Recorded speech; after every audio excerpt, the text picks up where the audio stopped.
Is everything okay, Lieutenant? Chris was on patrol last night and he got attacked by deviants. They found his body early this morning. He was executed in cold blood with his own service weapon. Became a father 3 months ago. Fuck. Why did it have to be him? I didn't know Officer Miller well, but he seemed to be a good person. Yeah. I'm sorry, Lieutenant.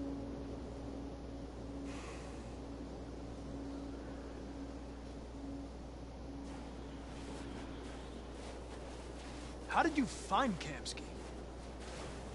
I remember this guy was all over the media when CyberLife first started selling androids. I made a few calls. Here we are.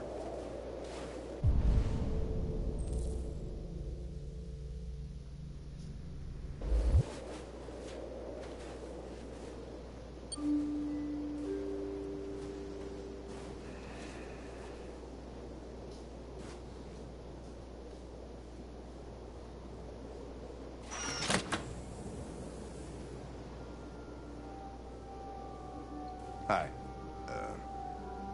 I'm Lieutenant Hank Anderson, Detroit Police Department. I'm here to see Mr. Elijah Kamsky. Please, come in. Okay.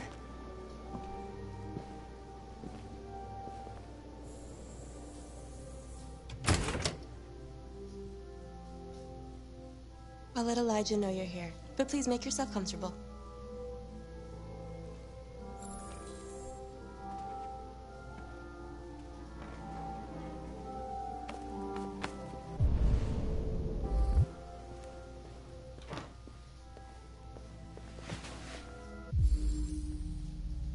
Amanda.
Nice girl.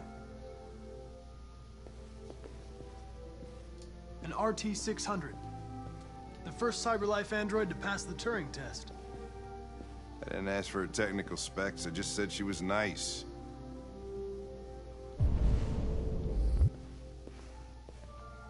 Nice place.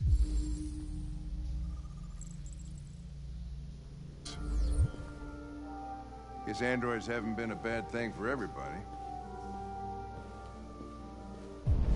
You're about to meet your maker, Connor. How's it feel?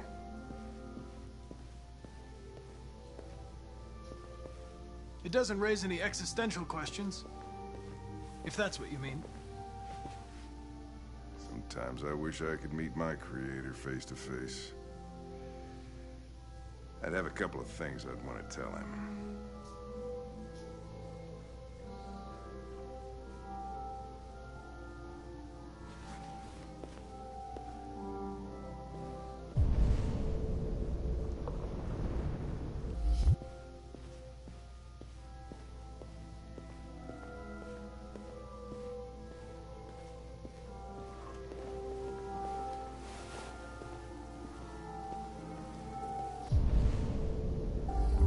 Elijah will see you now.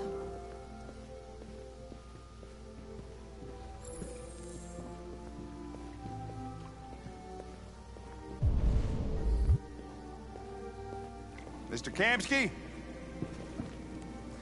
Just a moment, please.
I'm Lieutenant Anderson. This is Connor. What can I do for you, Lieutenant? Sir, we're investigating deviants. I know you left CyberLife years ago, but I was hoping you'd be able to tell us something we don't know.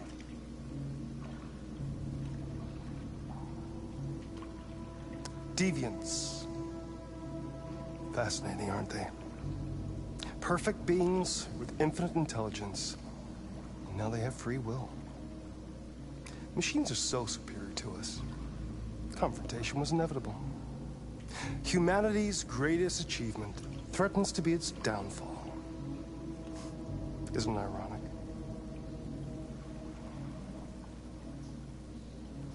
We need to understand how androids become deviants. Do you know anything that could help us? All ideas of viruses that spread like epidemics. Is the desire to be free a contagious disease? Listen, I didn't come here to talk philosophy. The machines you created may be planning a revolution. Either you can tell us something that'll be helpful, or we will be on our way. What about you, Connor? Whose side are you on?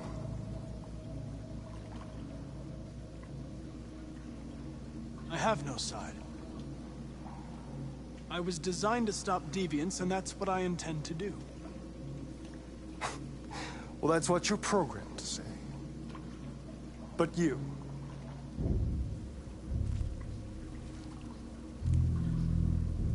what do you really want? I don't want anything. I am a machine. Chloe? I'm sure you're familiar with the Turing test. Mere formality. Simple question of algorithms and computing capacity. What interests me is whether machines are capable of empathy. I call it the Kamsky test. It's very simple, you'll see. Magnificent, isn't it? One of the first intelligent models developed by CyberLife. Young and beautiful forever. A flower that will never wither. But what is it really? A piece of plastic imitating a human? Or a living being? With a soul?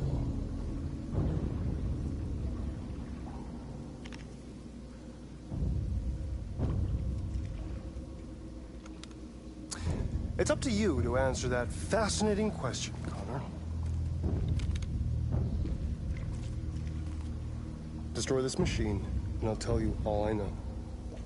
Or spare it, if you feel it's alive. But you'll leave here without having learned anything from me. Okay, I think we're done here. Come on, Connor, let's go. Sorry to get you out of here. What's more important to you, Connor? Your investigation or the life of this android? Decide who you are. An obedient machine. Or a living being in endowed with free will. That's enough. Connor, we're leaving. Pull the trigger. Connor! Don't! And I'll tell you what you want to know.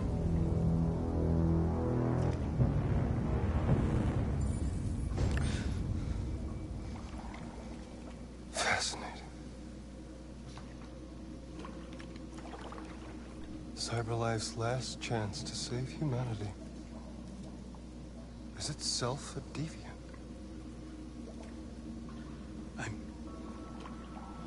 I'm not a deviant. You preferred to spare a machine rather than accomplish your mission. You saw a living being in this android. You showed empathy.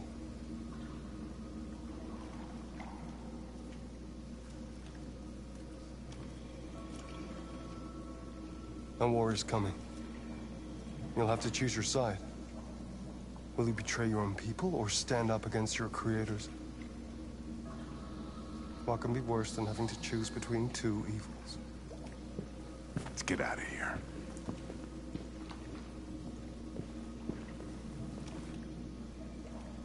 By the way, I always leave an emergency exit in my programs. You never know.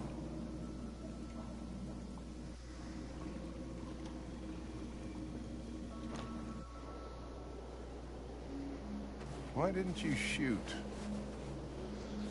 I just saw that girl's eyes, and I couldn't. That's all.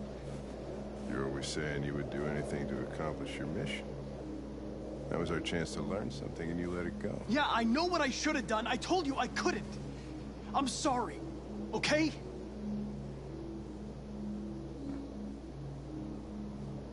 Well, maybe you did the right thing.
I was wondering where you were.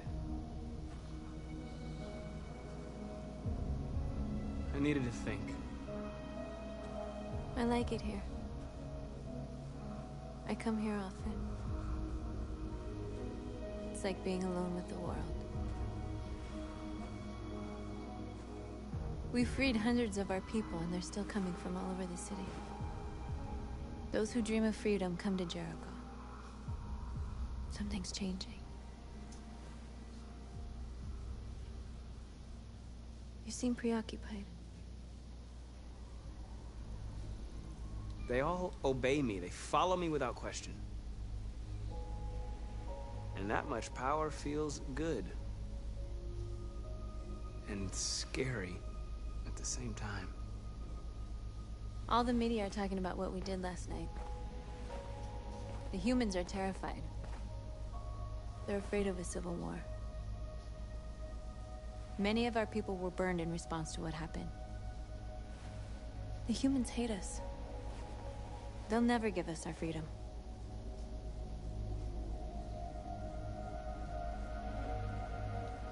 No, not all humans are the same. Some of them understand that they can't stop us from becoming free forever. You haven't said much about yourself since you've been with us. What was your life like before Jericho?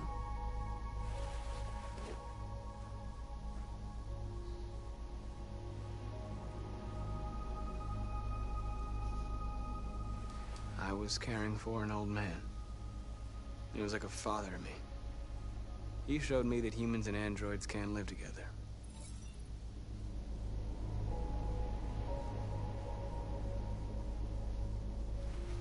What about you? You never told me about your past. What did you do before? I don't want to talk about it.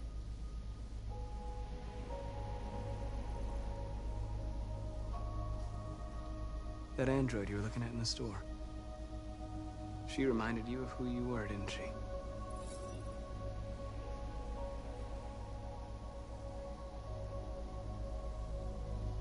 North, we're fighting together. We have to know things about each other to trust each other. I was nothing. A doll in a distributor program to satisfy humans. Just a toy designed for their pleasure.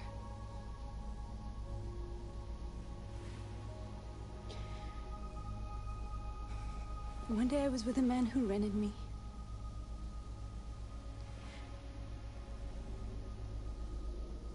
And without knowing why, I realized I couldn't take it anymore. I strangled him and I ran away. There, now you know everything. I shouldn't have told you.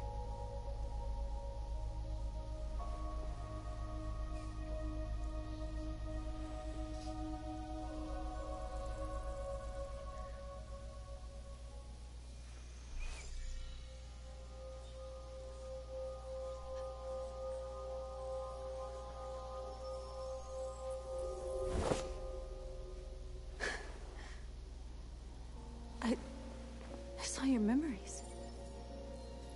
Carl's house, when they left you for dead in his studio.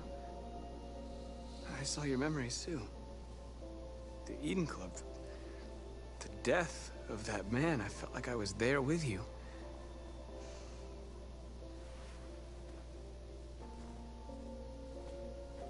North.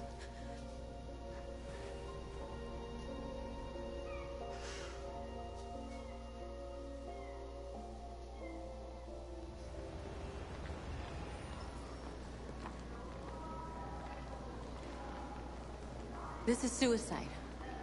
We'll all be killed. Please, Marcus. It's not too late to change your mind. You don't understand. We're finally gonna show them who we really are. This place will go down in history. We'll be killed on the spot. That's a risk I'm prepared to take if it means freedom for our people. Marcus, please don't do this. They'll understand. We'll make them understand. This is the only way. There are androids here who could join us.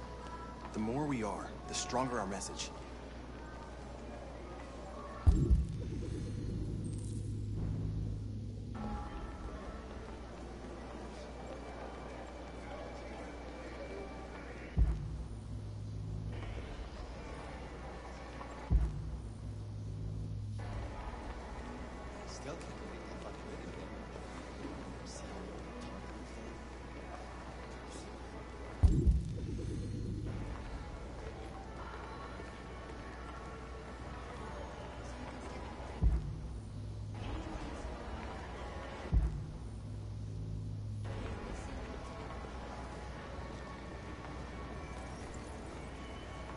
You're awake now.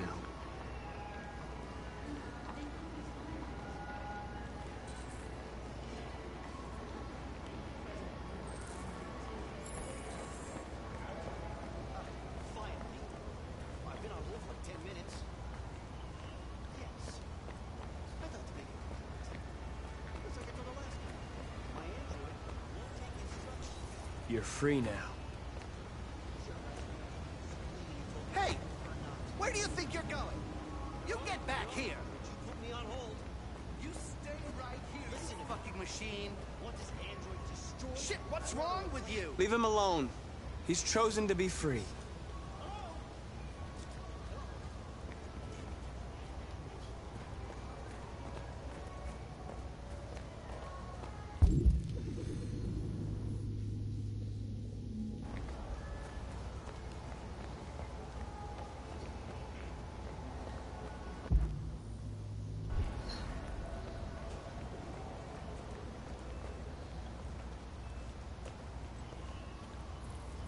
You don't have to obey them. You're free.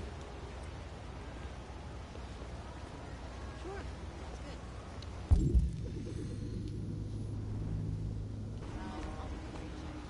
Monday good?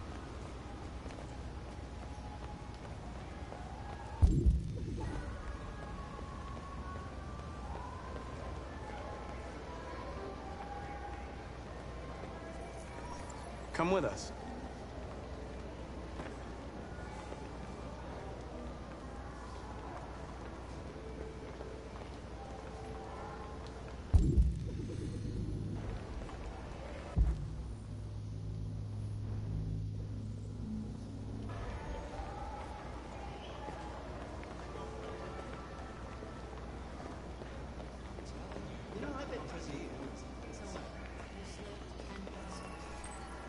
You're free.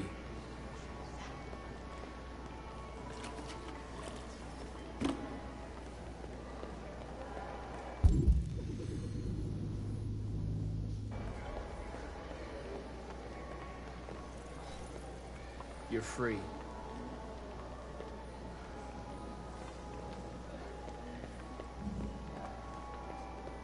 Wait, Marcus. Where are you going? We should start in here.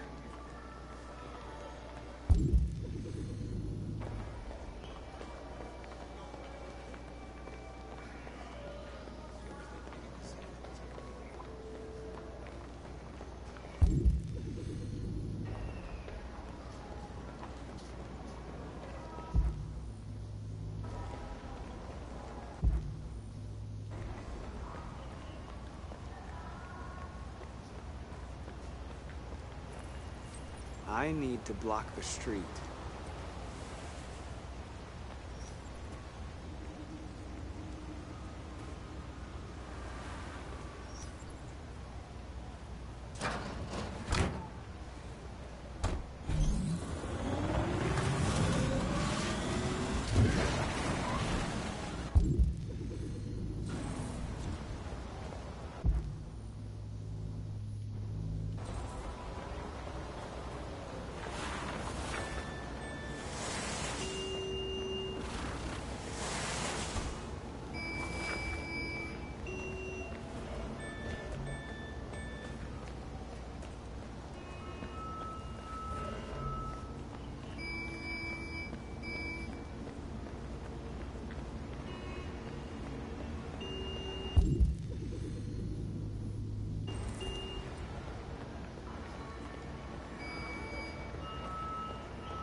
You're free. Okay,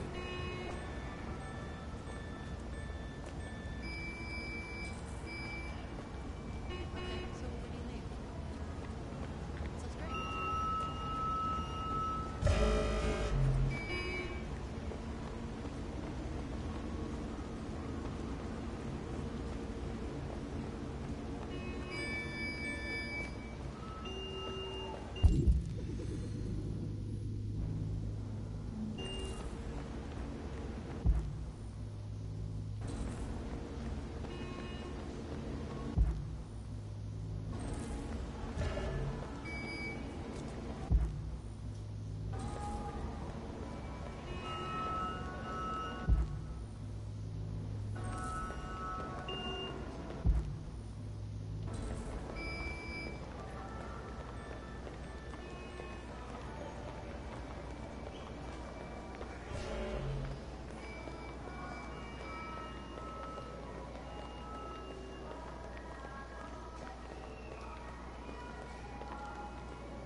You're free now.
Hey!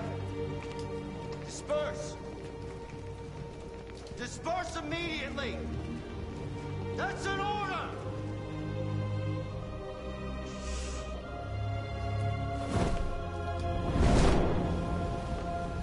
Jesus Christ.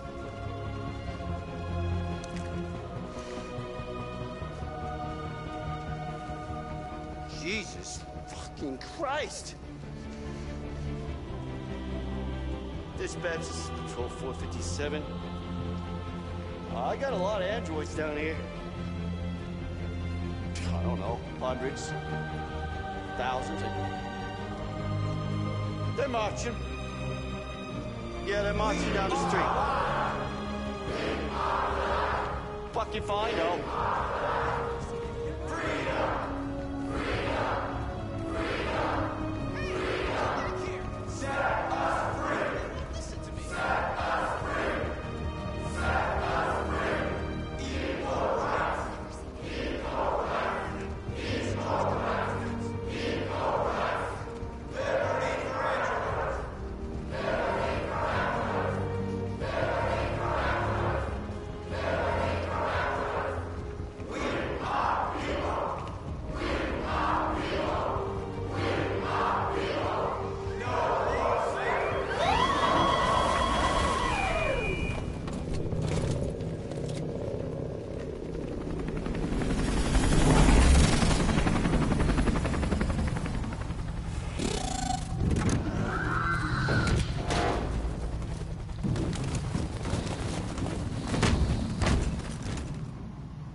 We came here to demonstrate peacefully and tell humans that we are living beings.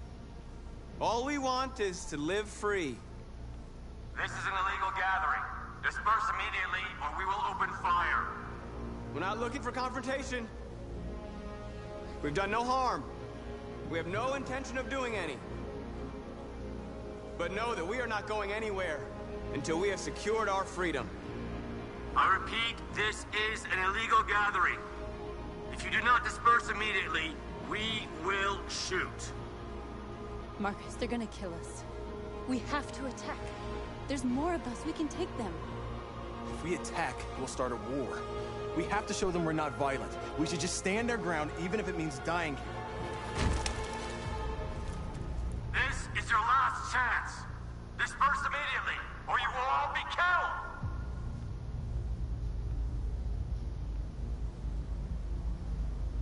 Don't shoot! Don't shoot! We're leaving. Affirmative. On my orders!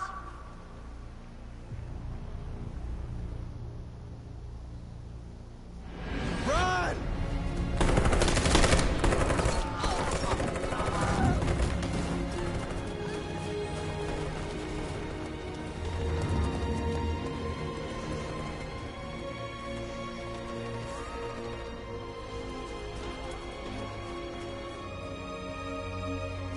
Come on, Marcus. We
After what happened today, the country is on the verge of a civil war. The machines are rising up against their masters. Humans have no choice but to destroy them. I thought Kamsky knew something. I was wrong. Maybe he did. But you chose not to ask.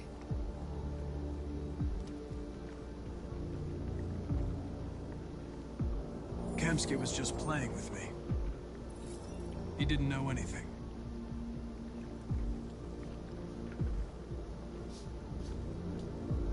I'm not a unique model, am I? How many Connors are there? I don't see how that question pertains to your investigation. Where does CyberLife stand in all this? What do they really want? All CyberLife wants is to resolve the situation and keep selling androids. You didn't tell me everything you know about deviants, did you? I expect you to find answers, Connor. Not ask questions. You're the only one who can prevent civil war. Find the deviants, or there will be chaos. This is your last chance, Connor.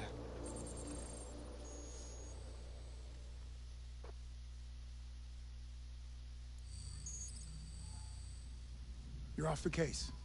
The FBI is taking over. What? But we're onto something. We just need more time, I'm sure we Hank, you don't get it. This isn't just another investigation. It's a fucking civil war. It's out of our hands now. We're talking about national security here. Fuck that. You can't just pull the plug now, not when we're so close. You're always saying you can't stand androids. Jesus, Hank, make up your mind. I thought you'd be happy about this. We're about to crack the case. I know we can solve it. For God's sake, Jeffrey, can't you back me up this one time? There's nothing I can do. You're back on homicide, and the android returns to CyberLife. I'm sorry, Hank, but it's over.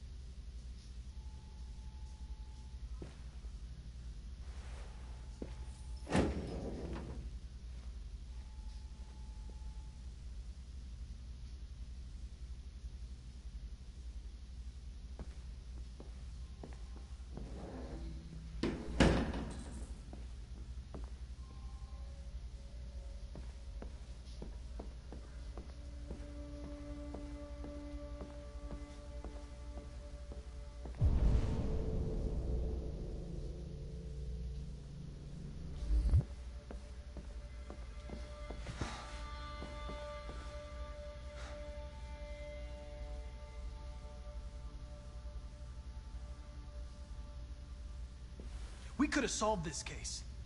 We just needed more time. So you're going back to CyberLife? I have no choice. I'll be deactivated and analyzed to find out why I failed.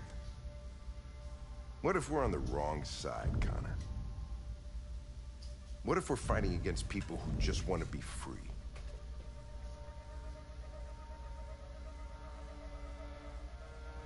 When the deviants rise up, there will be chaos. We could have stopped it. But now it's too late. When you refused to kill that android at Kamsky's place, you put yourself in her shoes. You showed empathy, Connor. Empathy's a human emotion.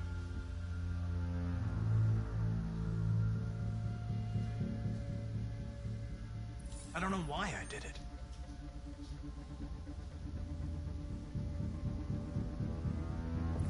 I might not be qualified to judge, but you're an outstanding police officer. Well, well, here comes Perkins, that motherfucker. Sure don't waste any time at the FBI. We can't give up. I know the answers and the evidence we collected. If Perkins takes it, it's all over. There's no choice. You heard Fowler. We're off the case. You've got to help me, Lieutenant. I need more time so I can find a lead in the evidence we collected. I know the solution is in there. Listen, Connor... If I don't solve this case, CyberLife will destroy me. 5 minutes. That's all I ask.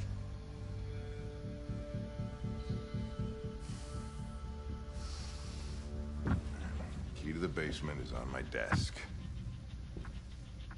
Get a move on. I can't distract him forever.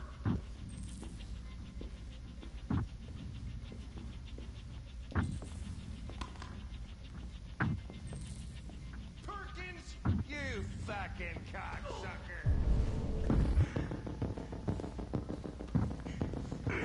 Stop it, Lieutenant.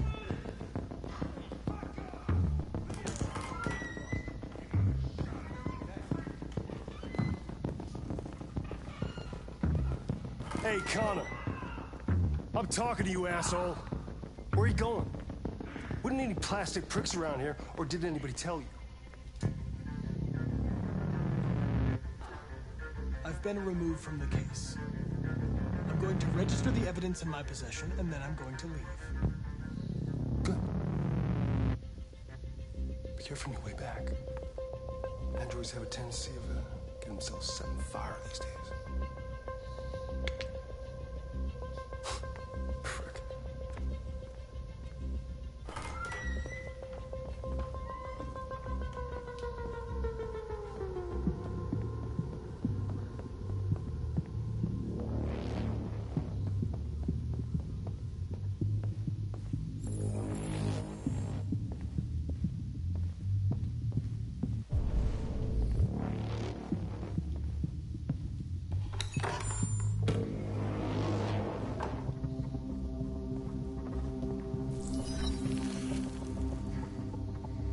Hank's password. What would a hard-boiled, eccentric police lieutenant choose?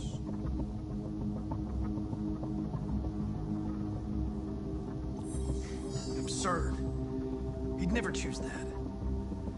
I need to think like Hank.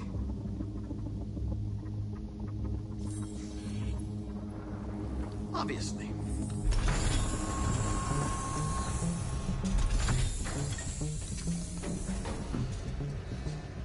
Where is Jericho?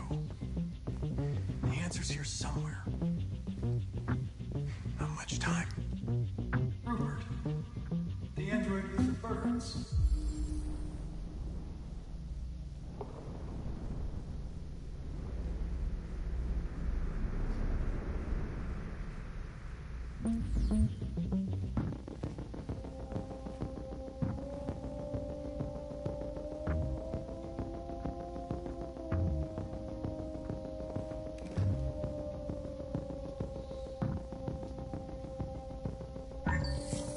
We ask that you recognize our dignity, our hopes, and our rights.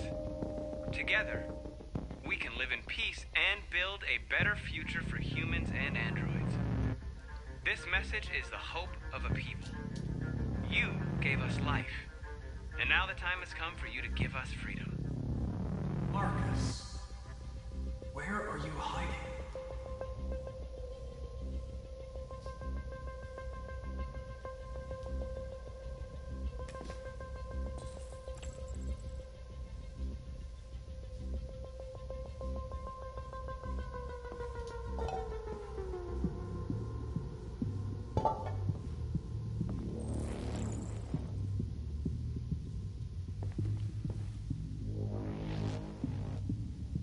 Rupert's diary, but it's useless. It's encrypted.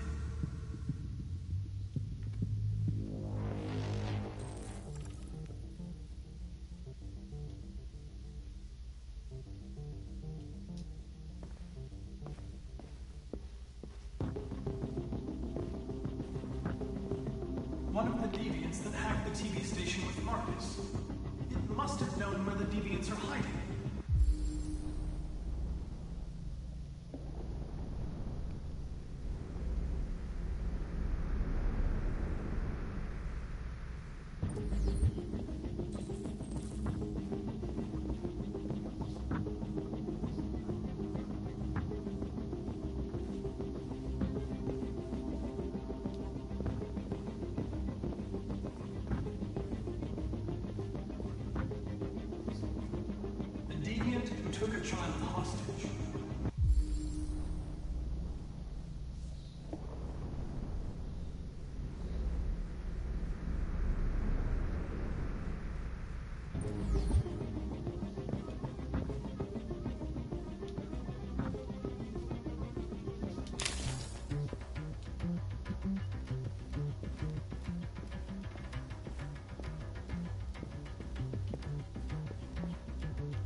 dark.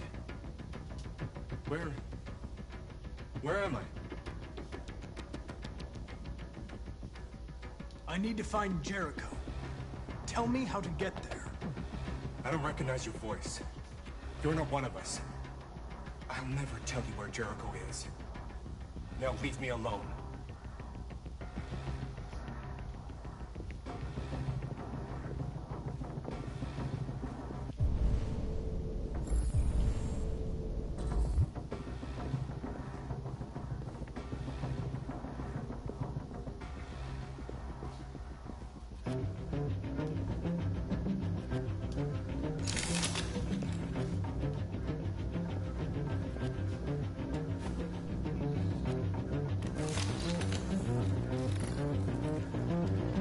Can you hear me?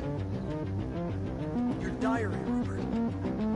You encrypted it. I need to know what you wrote.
We ask that you recognize our dignity, our hopes, and our rights.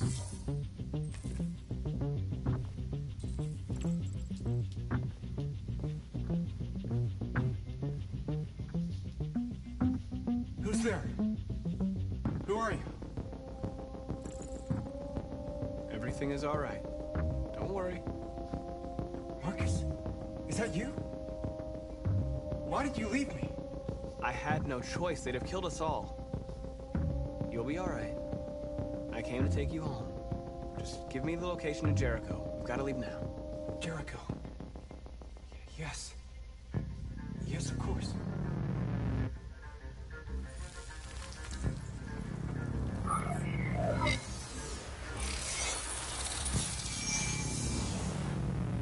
Marcus? Is that you, Marcus? Don't leave me again, Marcus! Don't leave!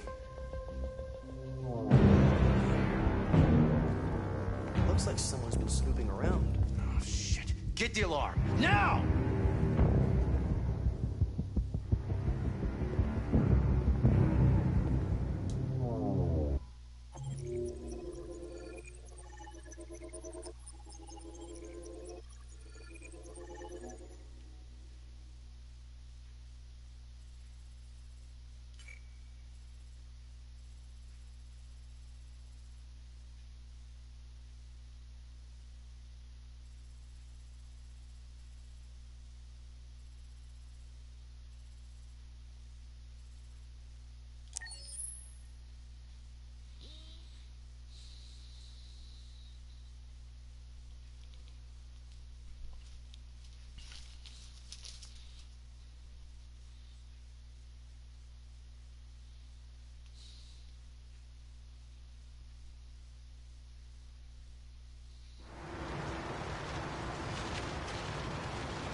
With all androids being turned over to the authorities, the country is grinding to a halt. Hospitals and schools are closing, water cuts, blackouts, and network failures are expected. Maybe most worrying of all, our armed forces have lost 2/3 of their effective personnel. How about some music instead?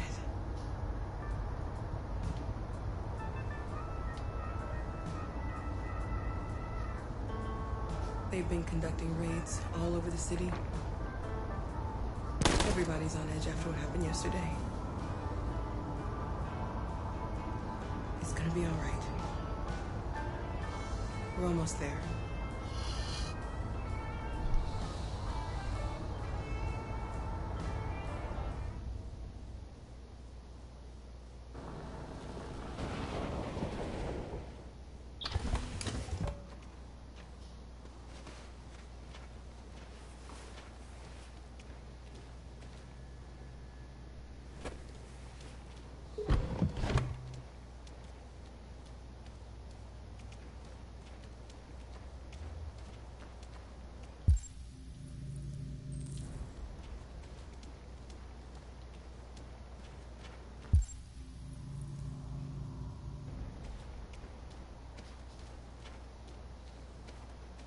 A little further on that way, there's a large freighter called Jericho.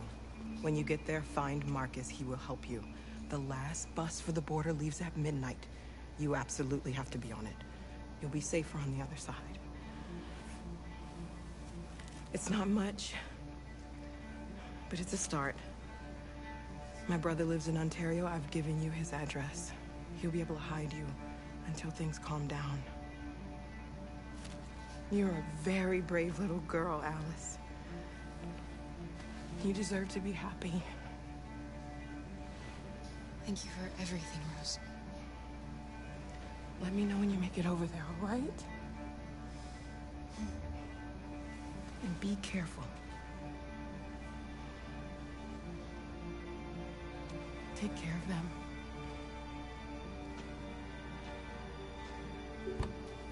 Come on, girls.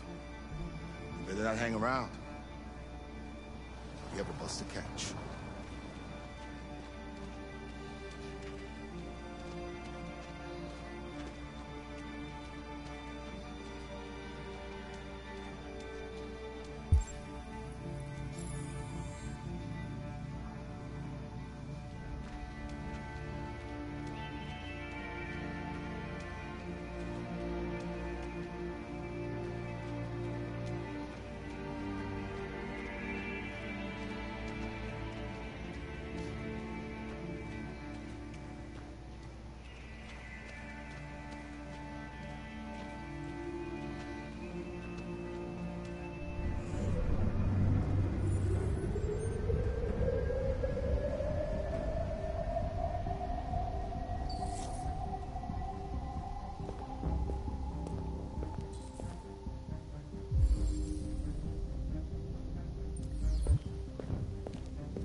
To the nearest police station or army barracks immediately. If you are worried about your safety, dial the number on your screen and the authorities will come to collect your android.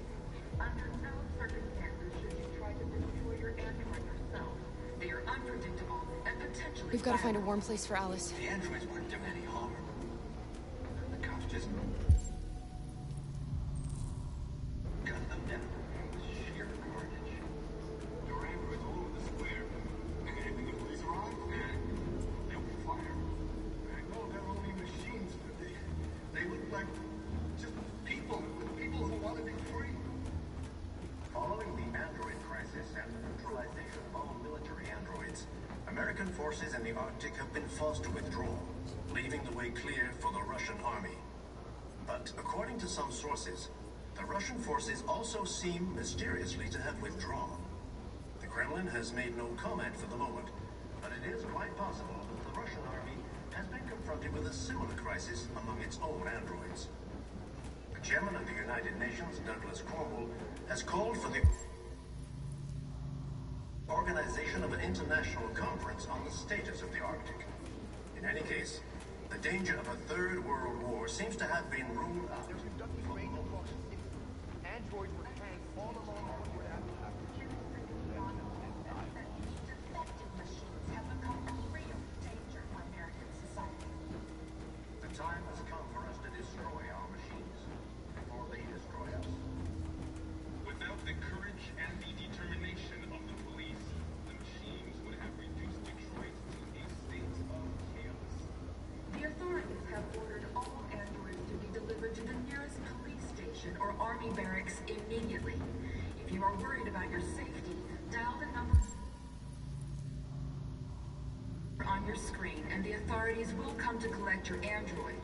Under no circumstances should you try to destroy your android stand by yourself. and let They are unpredictable and potentially violent. The androids weren't doing any harm. The cops just gunned them down. It was sheer carnage. There were androids all over the square. And when the police arrived, and they opened fire. I know they're only machines, but they look like just people who want to be free. Following the android crisis and the neutralization of all military androids, American forces in the Arctic have been forced to withdraw, leaving the way clear for the Russian army. But according to some sources, the Russian...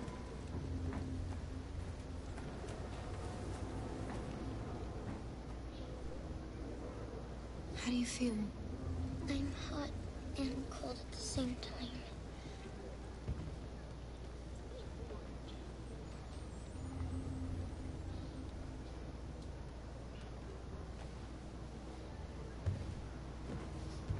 Stay with her. I'll try to find this Marcus. The last bus is in 2 hours.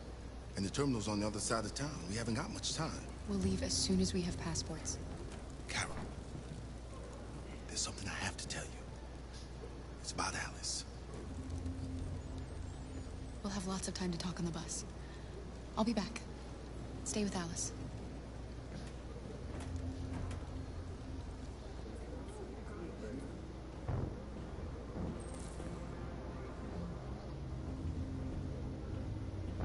The time has come for us to destroy our machines before they destroy us.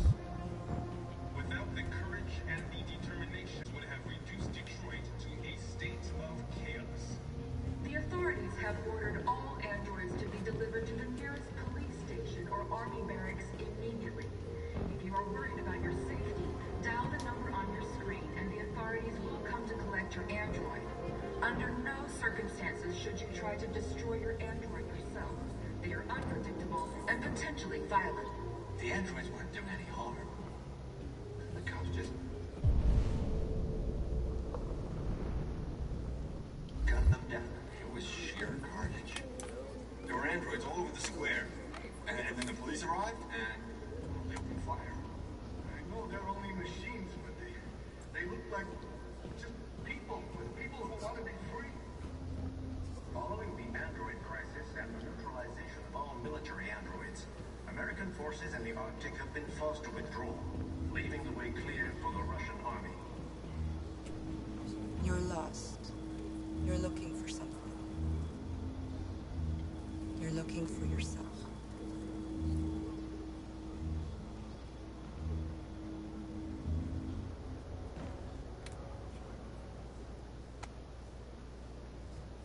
A new stage has been reached, demonstrating beyond all doubt that these defective machines have become a real danger for American society.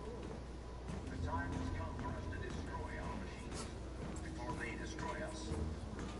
Without the courage and the determination of the police, the machines would have reduced Detroit to a state of chaos. The authorities have ordered all androids to be delivered to the nearest police station or army barracks immediately. If you are worried about your safety, dial the number on your screen and the authority... Are you Marcus?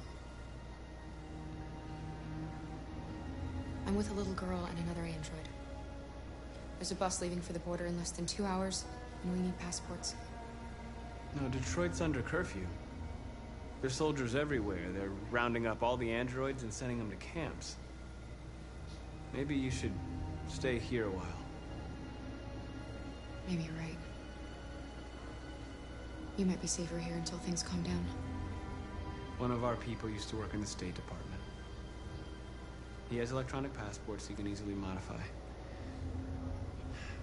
I'll have him get them to you. Thank you. You said you're with a little girl, right?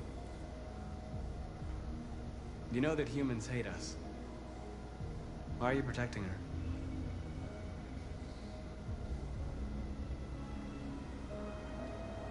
It's a long story.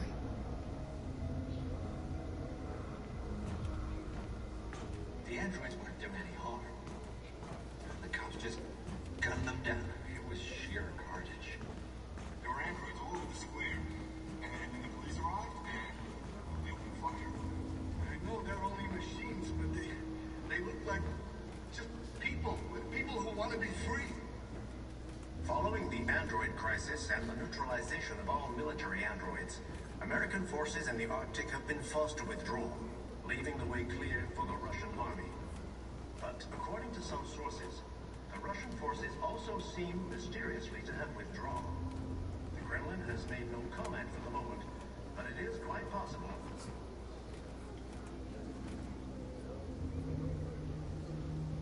Alice.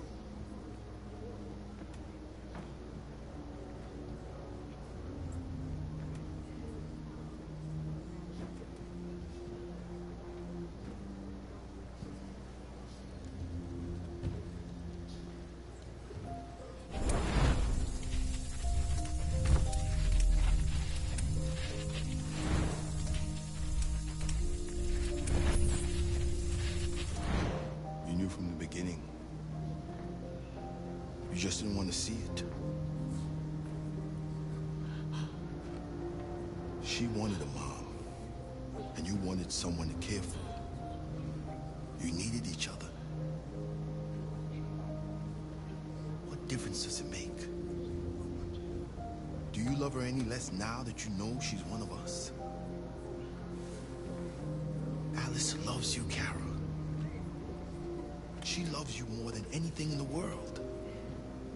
She became the little girl you wanted, and you became the mother she needed.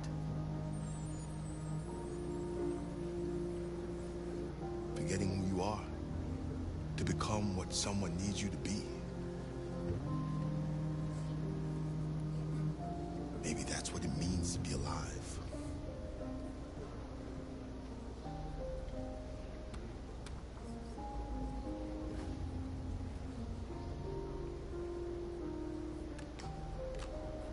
A new stage has been reached, demonstrating beyond all doubt that these defective machines have become a real danger for American society. The time has come for us to destroy our machines before they destroy us. Without the courage and the determination of the police, the machine...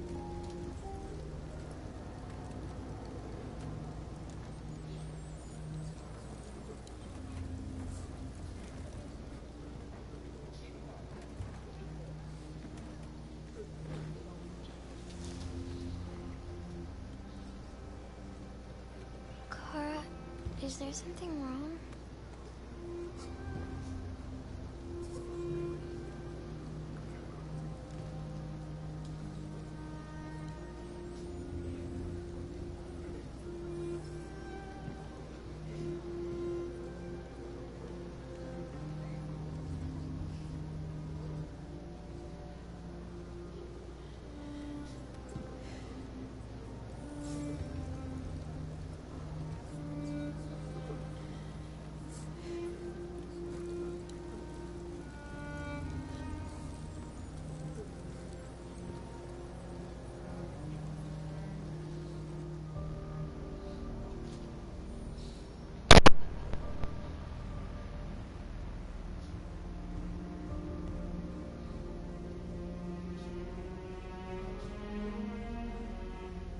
short on blue blood and biocomponents.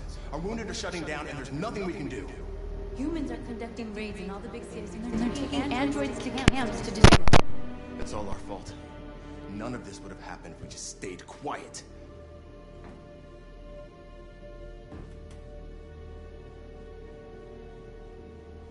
We couldn't just suffer in silence. They're killing us. Nothing is gonna justify that. What's the point of being free if no one is left alive?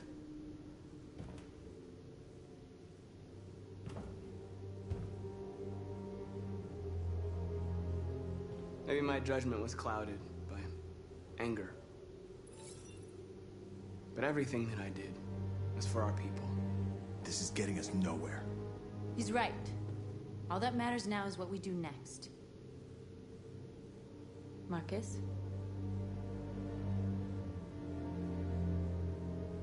Dialogue is the only way.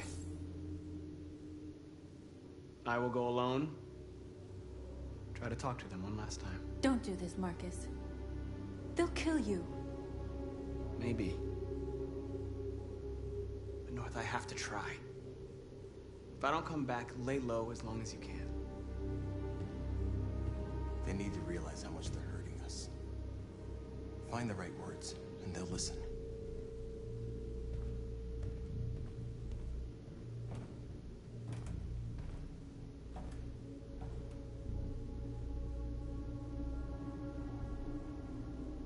They've been butchering each other for centuries over the color of their skin or whatever god they wanted to worship. They're not gonna change. Violence is just in their genes. They can't stop what we've started. Since you've been here, you've given us hope. You've given me hope. Today, a deviant arrived in Jericho and he told me that he stole a truck transporting radioactive cobalt. He said that he abandoned the truck somewhere in Detroit and rigged it to explode. I convinced him not to do it, to give me the detonator. A dirty ball. We can't lose this war, Marcus. If humans overcome us, our people will disappear forever. This may be our only chance to survive if things go wrong.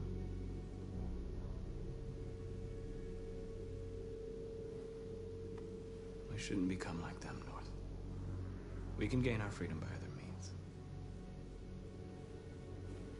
I hope you're right.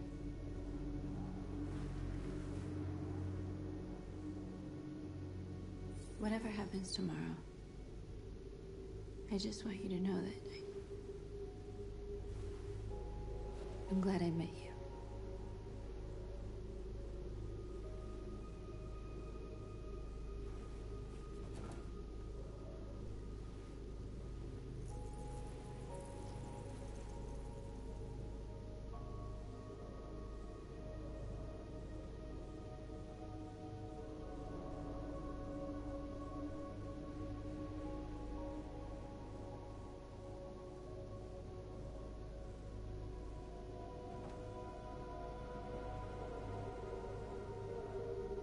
I'll go join the others.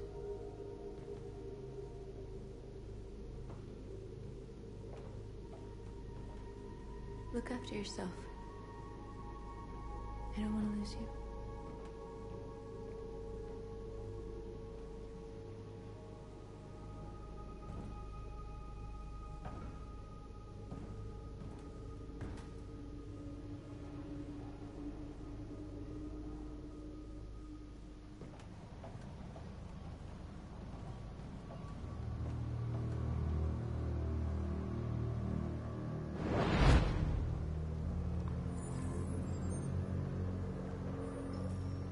Well done, Connor. You succeeded in locating Jericho and finding their leader. Now deal with Marcus. We need it alive.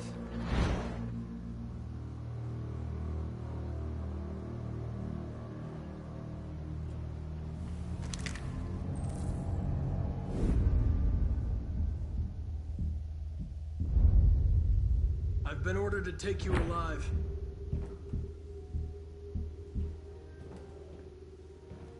But I won't hesitate to shoot if you give me no choice.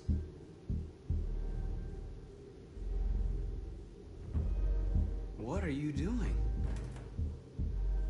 You're one of us. You can't betray your own people. You're coming with me.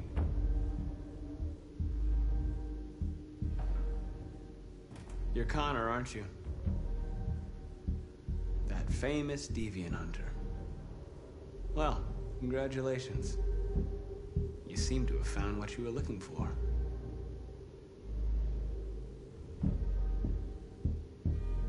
We are your people. We're fighting for your freedom, too.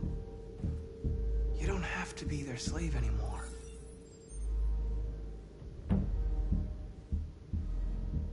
Stay back, or I'll shoot.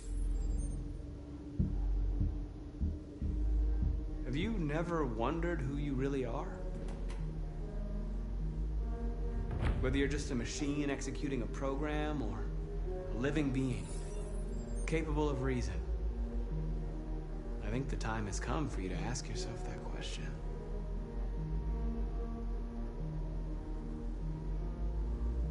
Join us. Join your people. You are one of us. Listen to your conscience. It's time to decide.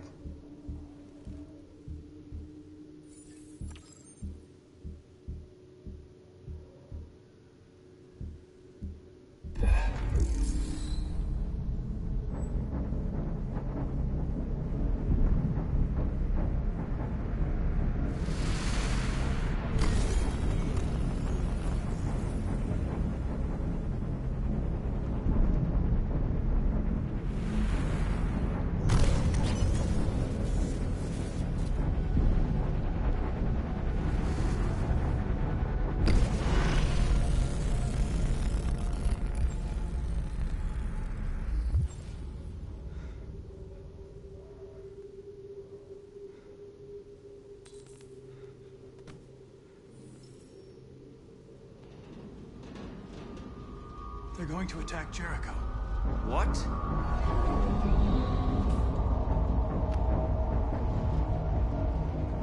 We have to get out of here. Shit.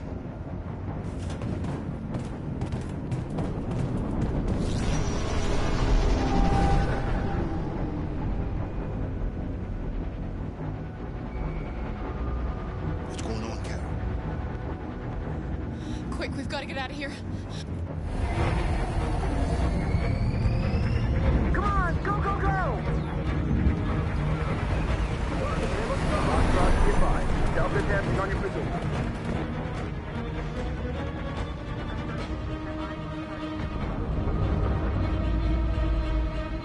Rats in a maze.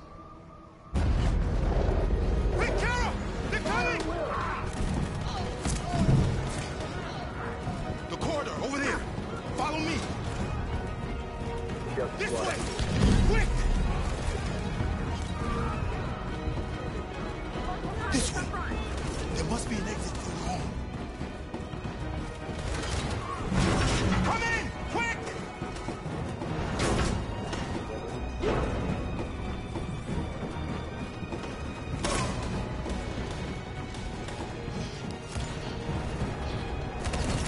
Buster! They're coming from all sides. Our people are trapped in the hold. They're gonna be slaughtered.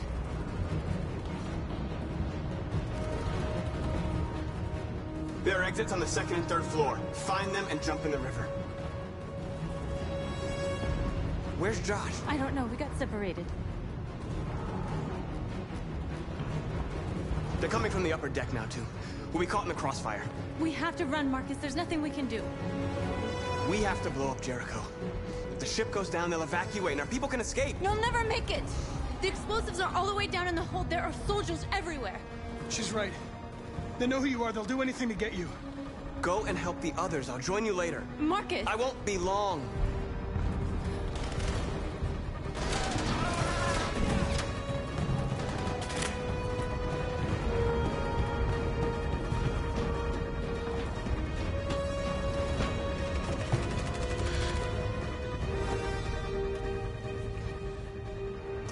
end of Jericho. Save our people, Marcus.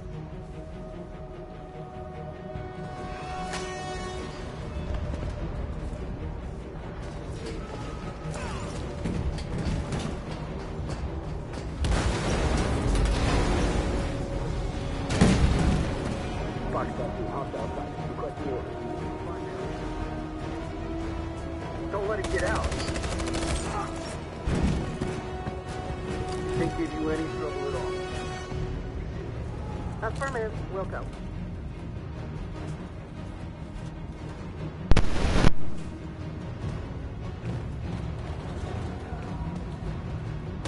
It's too late, Cap!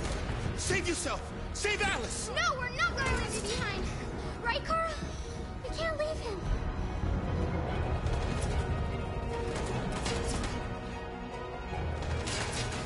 Go! What are you doing? They're going to kill him.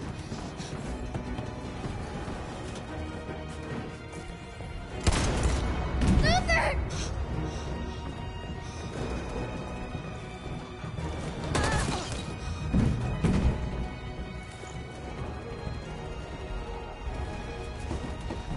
They're coming. We've got to go.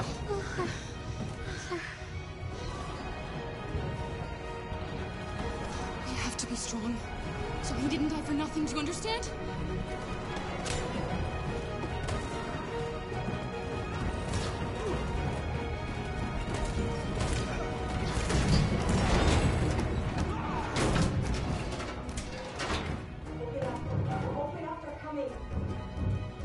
She'll die out there, Car. Open it. Open the door. They're gonna kill me. I'm begging you, please.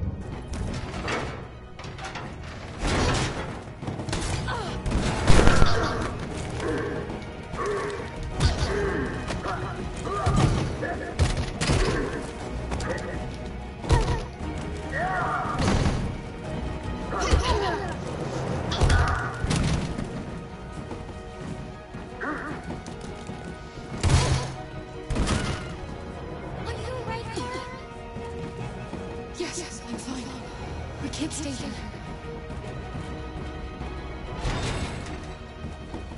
There's more down there! Follow me!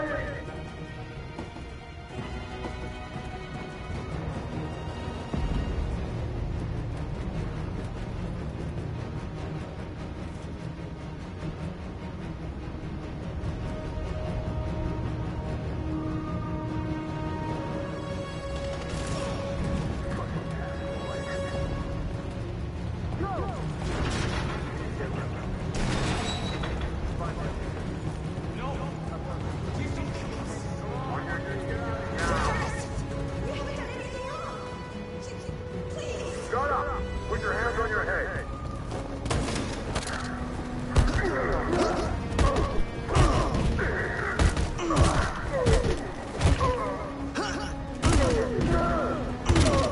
Marcus, you saved me. Go now! Hurry!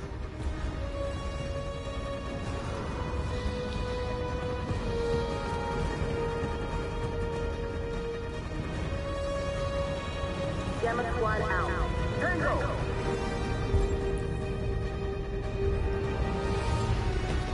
Stop!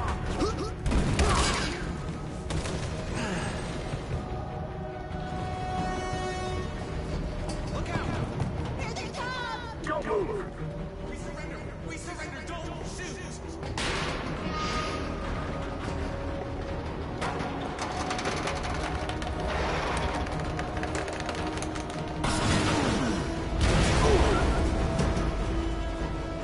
Marcus!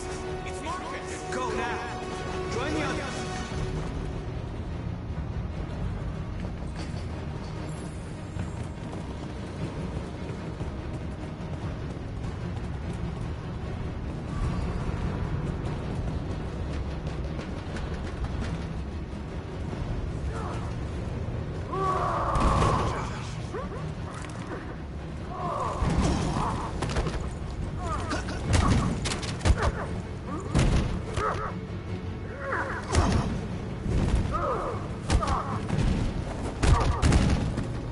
Quick, this way! Find North.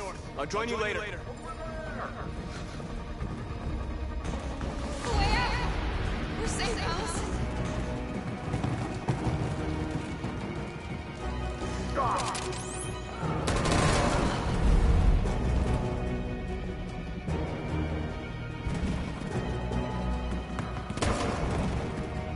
Stay where you are. Come on, go join the others. Whatever happens, just stay calm.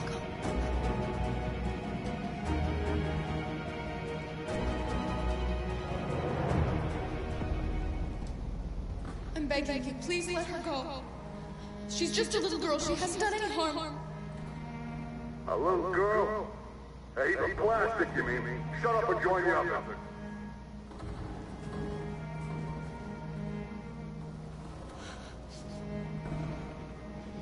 What are they gonna do to us, Carl?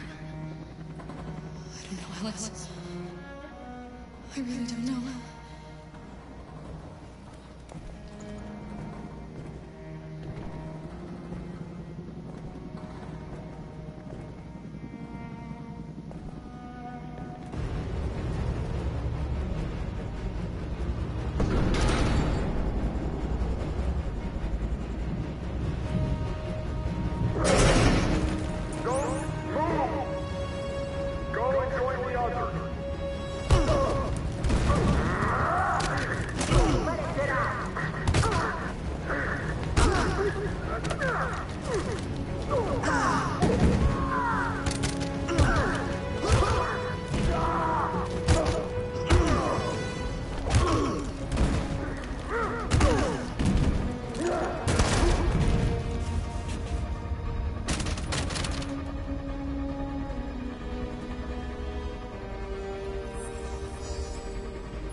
Bomb's gonna explode any second. We gotta get out of here.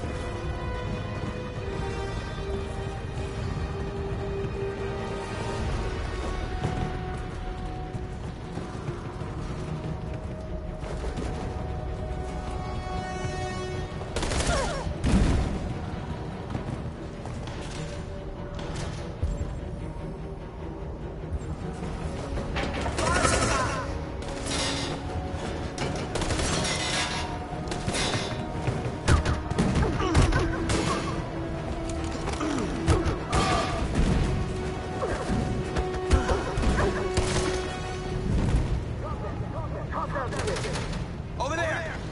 Run! Go, now! Let's go! Suppress the fire!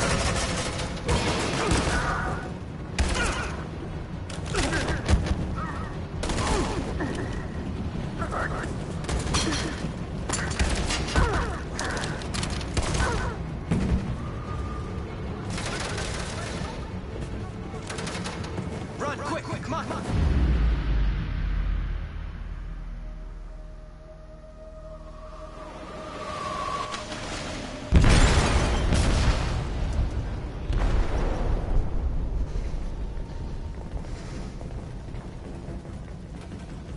They detonated an explosive in the hole.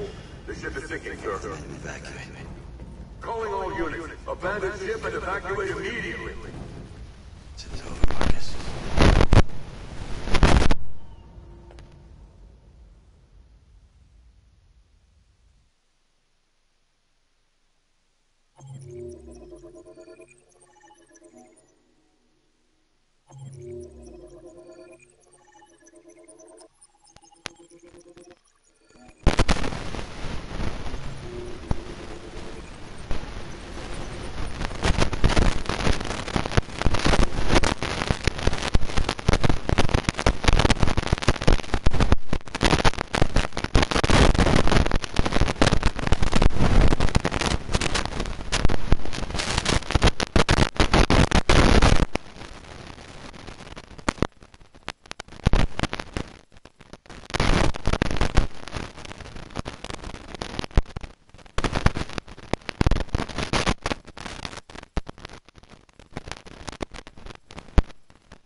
Who are you? How did you get in? I need to see Carl. Carl isn't seeing anyone. You need to leave.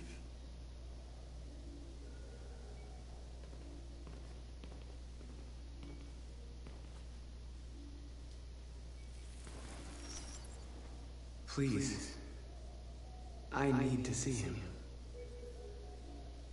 He's very weak. I'm not sure he'll be able to talk to you.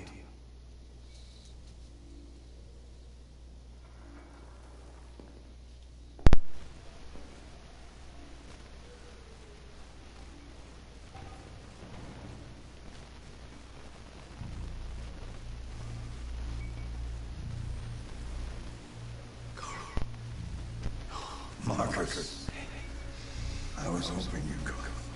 I missed it so much. You don't know how much I miss it.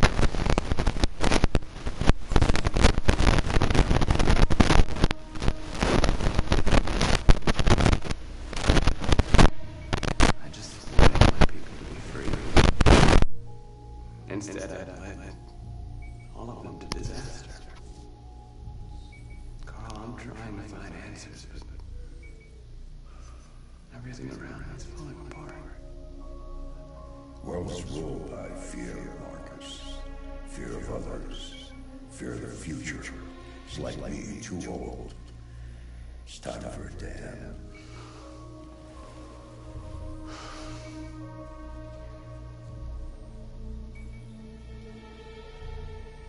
Well, what should I do? Carl, they're killing my people. I don't want to answer violence with violence, but tell me, what choice do they give? Being alive is making choices between love and hate, between holding out your hand or closing it as a fist. I don't have any easy answers, Marcus. You have to accept the world as it is. Or fight to change it.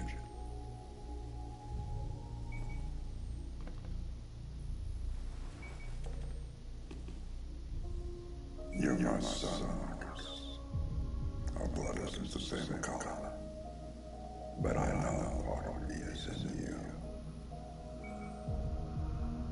When the world falls into darkness, some men have the courage to lead it out.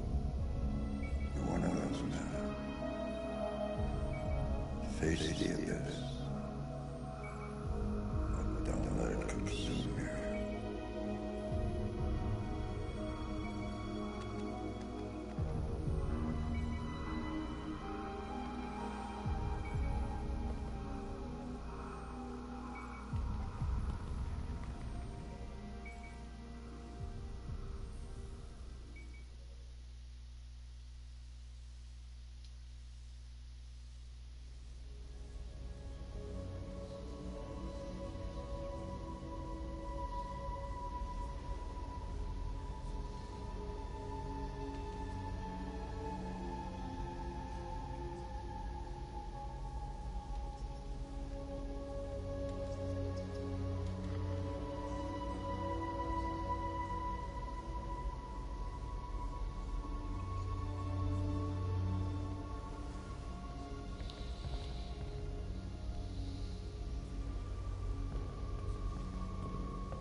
They say they don't want to take any risks with deviants, so they're rounding their people up and taking them to the camps for extermination. In a few hours, we're going to be the only ones left.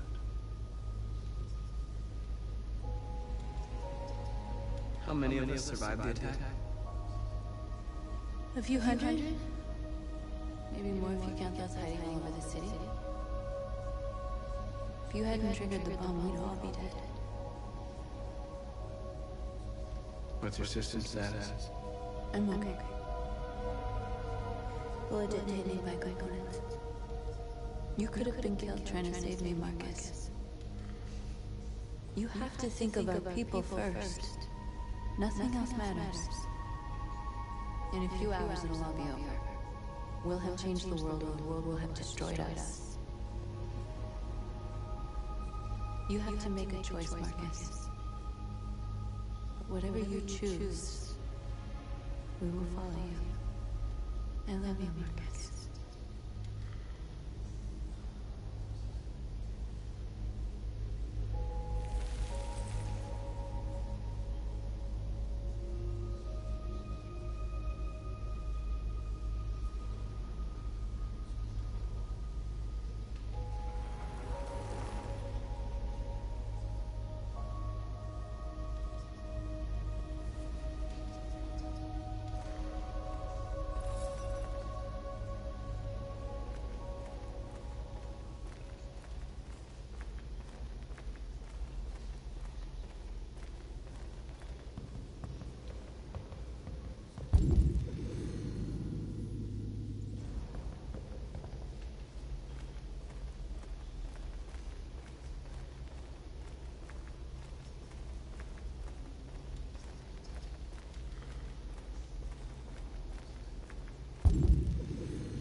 If it weren't for you, I'd be dead. Thanks to you, I might see our people free one day. You and I haven't always agreed, but I know. We're fighting for the same thing. Whatever you decide, I'm with you, Marcus.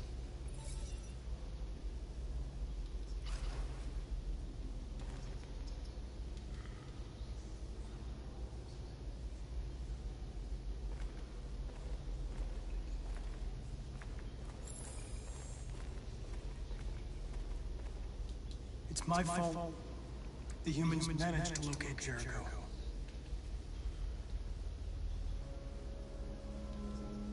I should have guessed they were using me.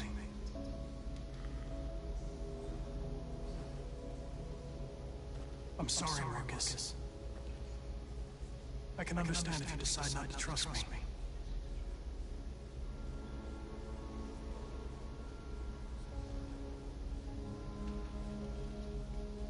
You're one of us now. Your place is with your people. There are thousands of androids at the CyberLife assembly plant. If we could wake them up, they might join us and shift the balance of power. You want to infiltrate the CyberLife tower? Connor, that's suicide. They trust me. They'll let me in. If anyone has a chance of infiltrating CyberLife, it's me. If you go there, they will kill you. There's a high probability. But statistically speaking, there's always a chance for unlikely events to take place.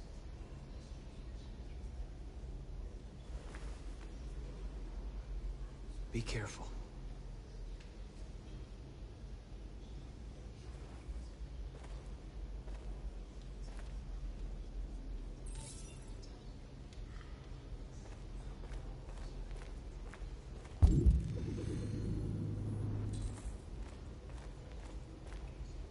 Humans have decided to exterminate us. Our people are packed in camps right now, being destroyed. Time has come to make a choice. One that very well may determine the future of our people.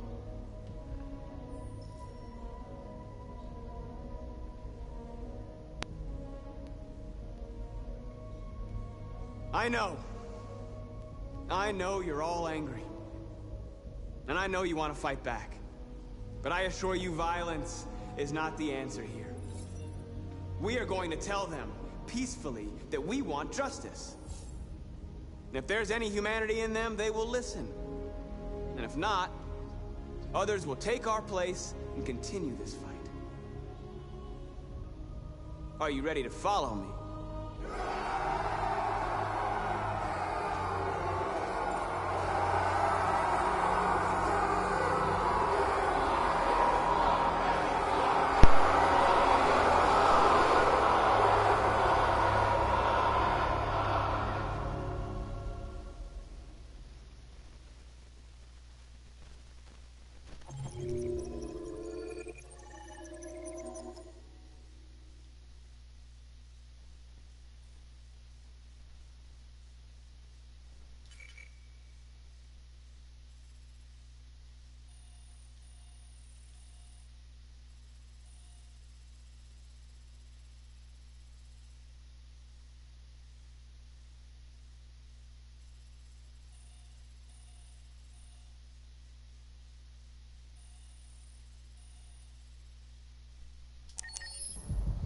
At 6 a.m. this morning, a national curfew was declared.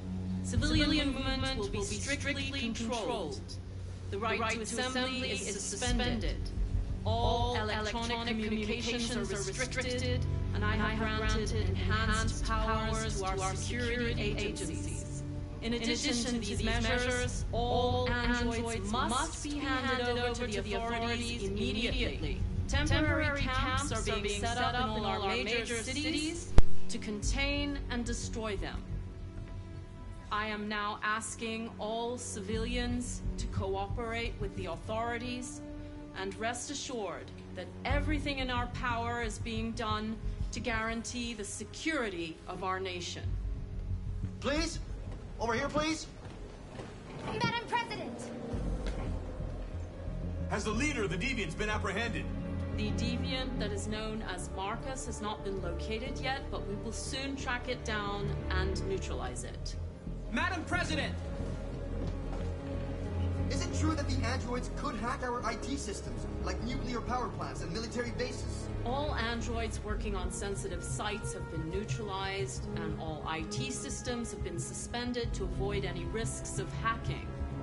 The situation is under control. Please! A convoy of medical cobalt is reported missing. Army weapons stores are also said to have been robbed. Can you confirm these reports? I have no information on that at this time. Please! Please! What's going to happen to CyberLife? Will androids be banned definitively? We're working very closely with CyberLife to neutralize all deviants. I won't make any comments about anything else until we've dealt with the android question. Thank you. That will be all.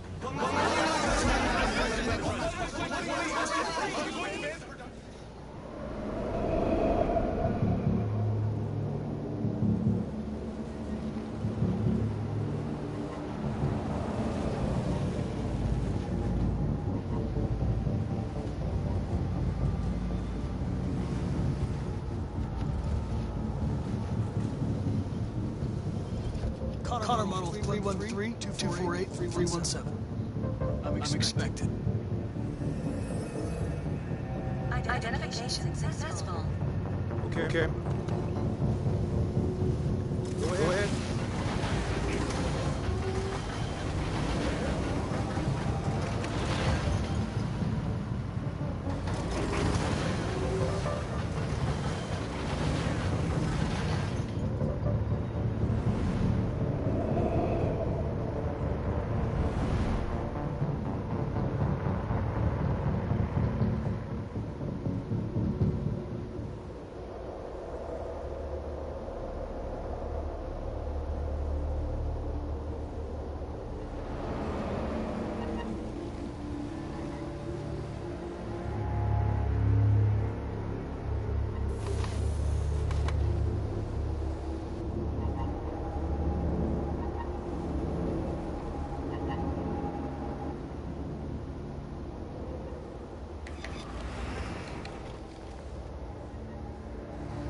Follow me.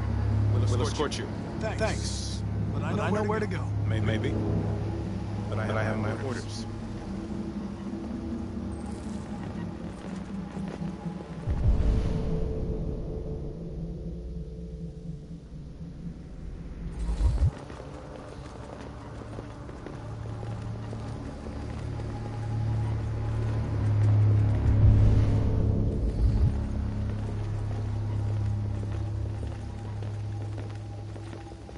23 identified. Contact identified. Agent 47 identified. Scan access authorized.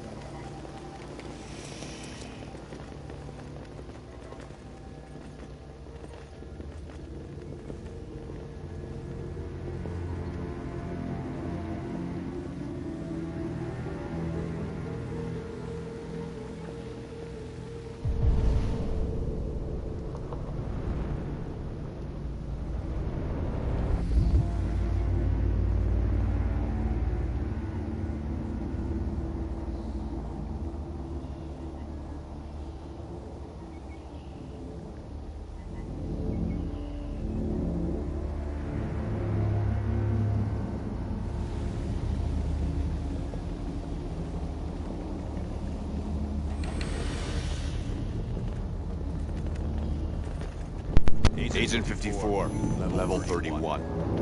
Voice recognition validated. Access authorized.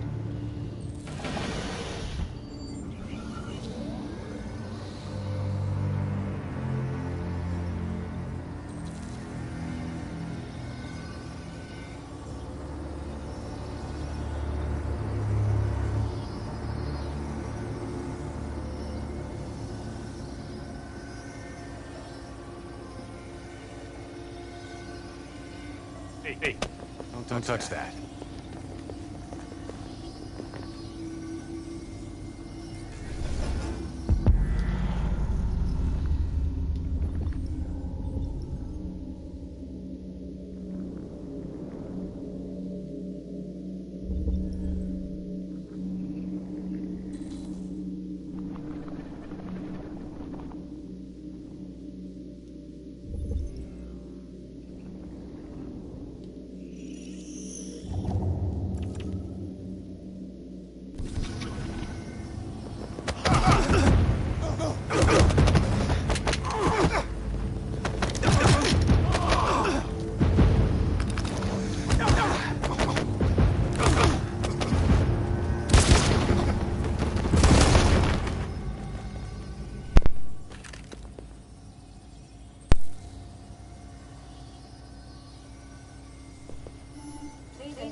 Agent 54, level sub 49. Voice recognition validated. Access authorized.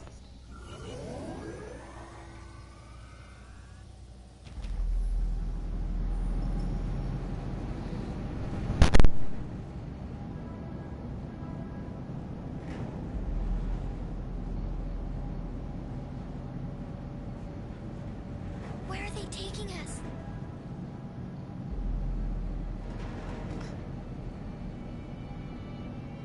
I don't know, Alice. Come on, get out! Get a move on! Out!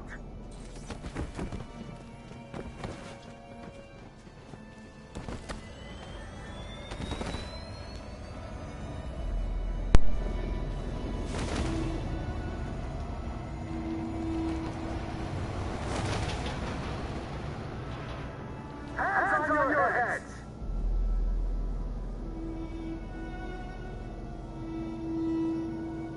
Line up with the others, right now!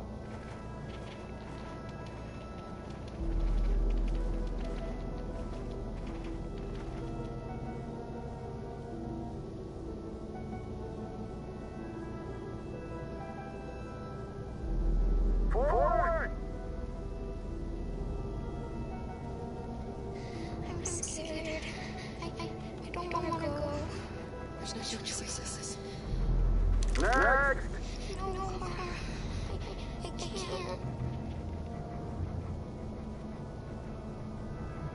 You just pushed out through the gate. There's nothing to be scared of. Right behind you. You first!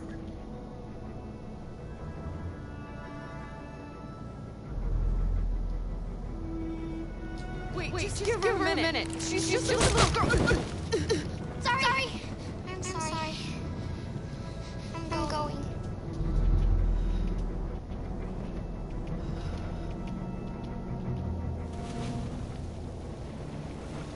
Come on, it's your turn.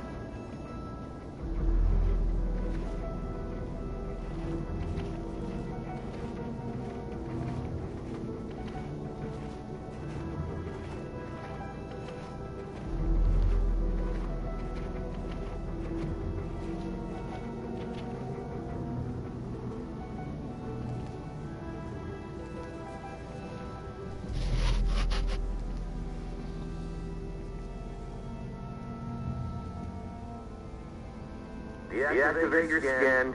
Hurry up.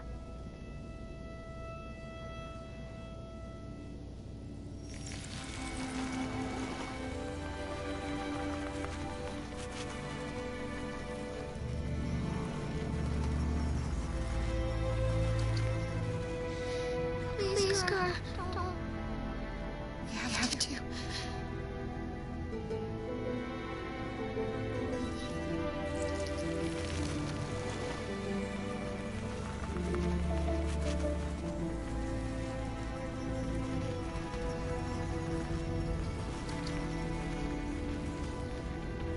Strip off.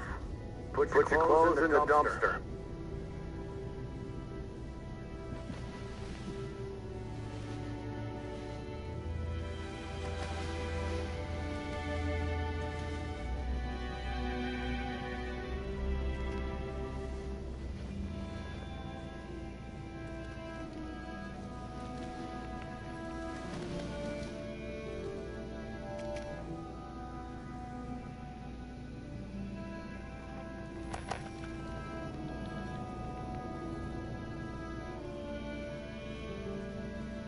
Come on, this way. Get a move on.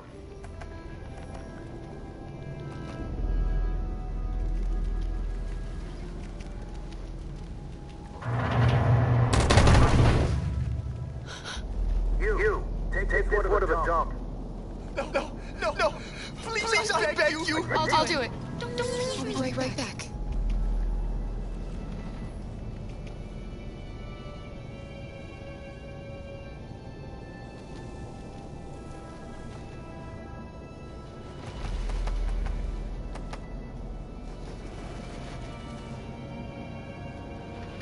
Throw it over there. Move it.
We're coming to you live from Detroit, where thousands of androids are marching through the city at this very moment. The leader of the deviants, the one they call Marcus, is at the head of the march.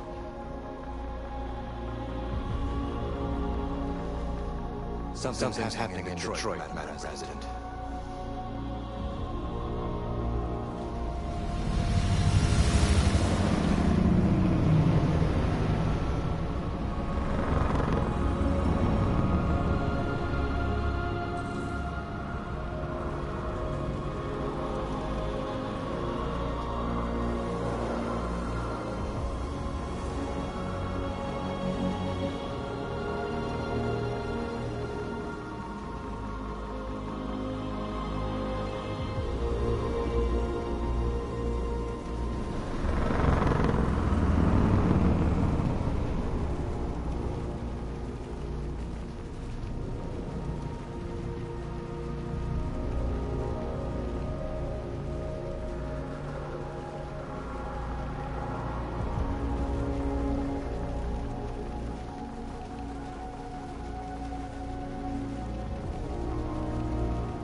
We don't want confrontation. We are protesting peacefully.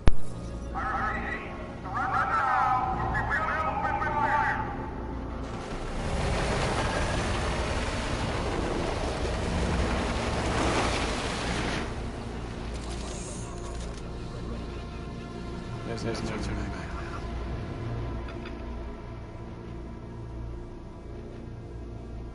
We ask that you release all androids detained in camps and cease all aggression against us.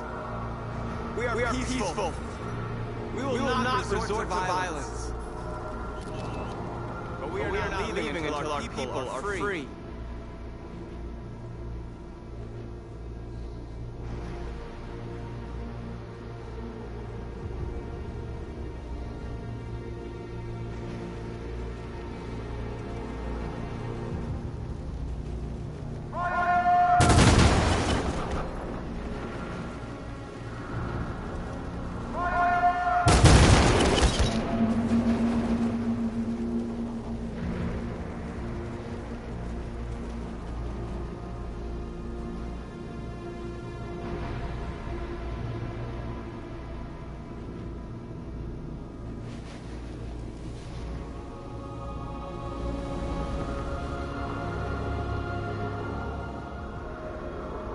Are you gonna open fire on our protesters?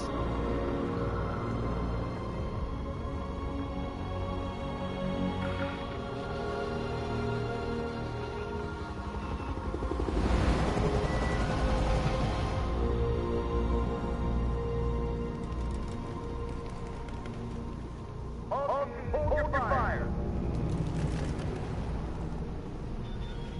Yes, Michael, we are less than 100 meters away, and events are unfolding as we speak.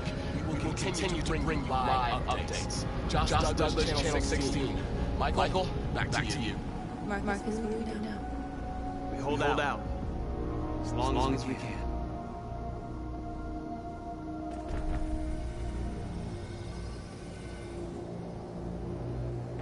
Stay sharp.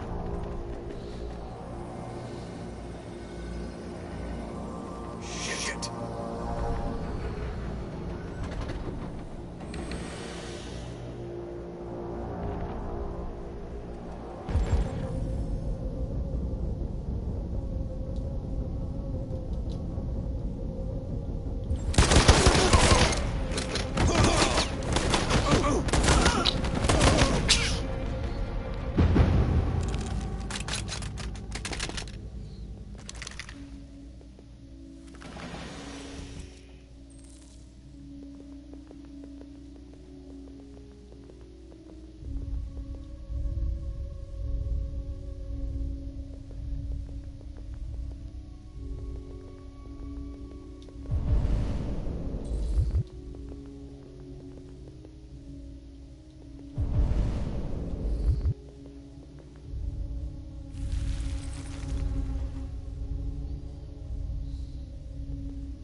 Step back, Connor!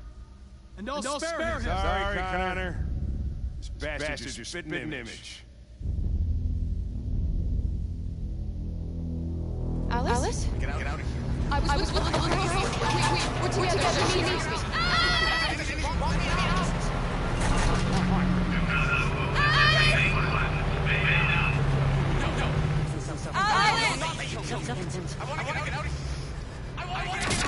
Jerry?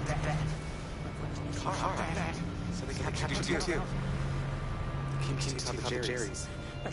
He separated us. It's all gonna work out, isn't it? Do you know where Alice is? The little one? We know, yes. We think we saw her.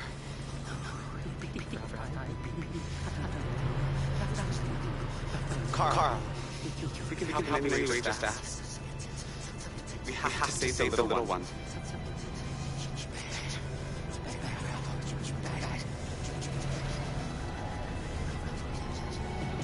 Jerry? Jerry?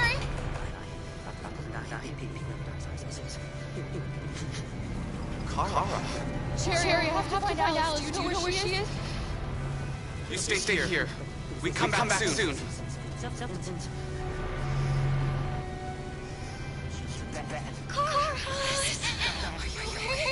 Are you hurt? I don't like this place. We have to get out of here. Come on, move along. Come on, you two. Wait a minute. Leave her alone! Leave her alone!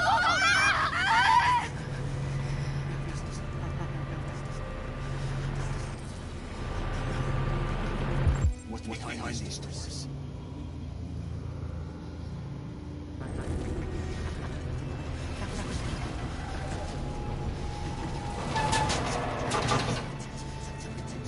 Come on this way. Get moving. Faster.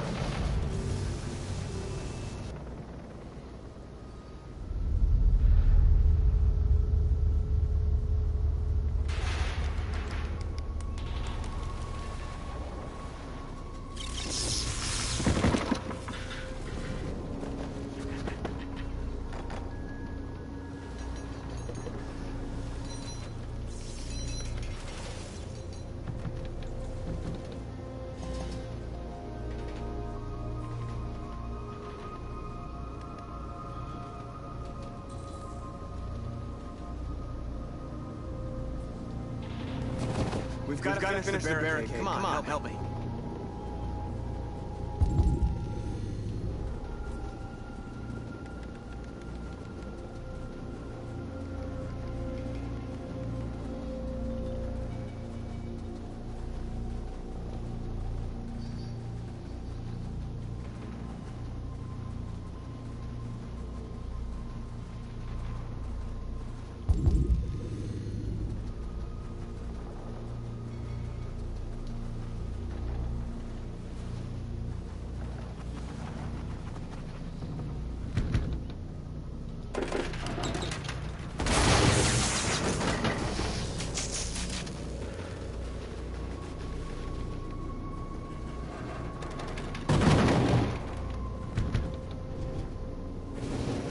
Right, that should do it. I know it was not an easy decision to make. But I'm sure we're doing the right thing.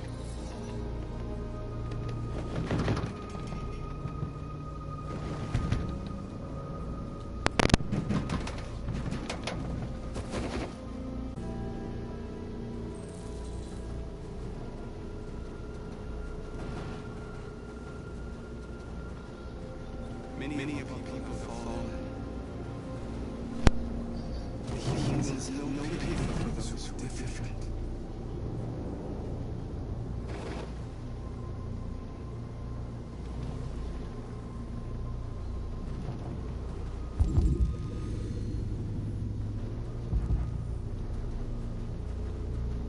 Marcus, we found what you asked for. There's a journalist over there. We have to make sure they know what's going on.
You all right? They shot into the crowd. And even was killed. It could have been me. I'm scared. I don't want to shut down.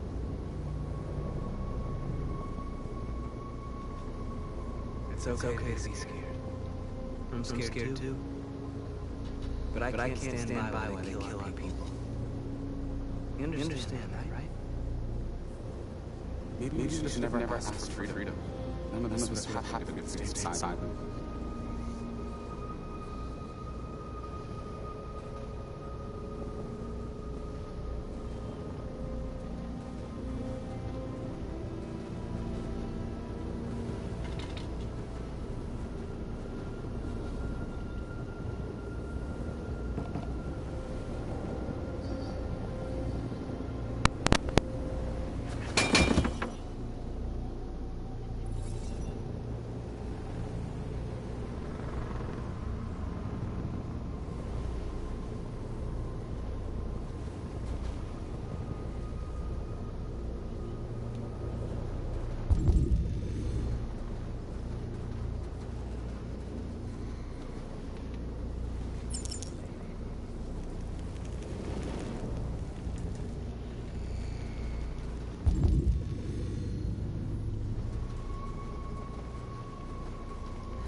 This won't hold a lot longer.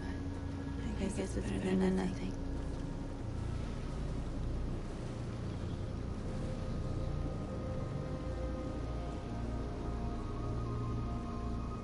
There's slaughtering us on the other side of that barbed wire. Nothing we can do about it.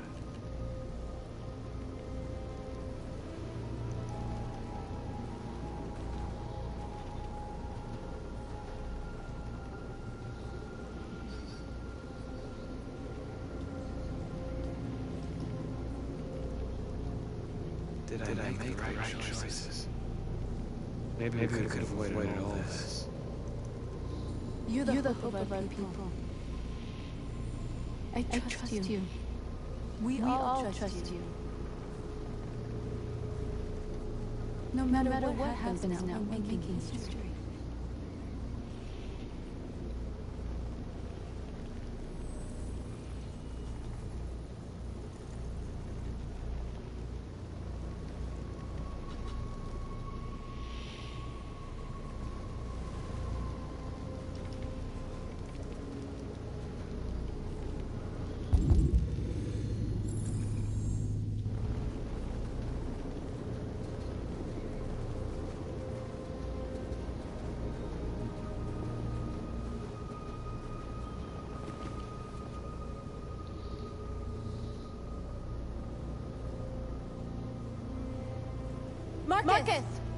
Marcus, come look!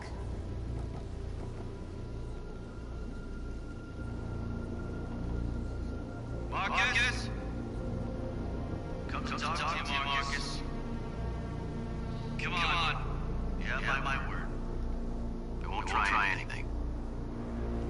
Don't go. It's a trap. They want to get you out in the open. Don't go, Marcus. Come on, Marcus. I just want to talk.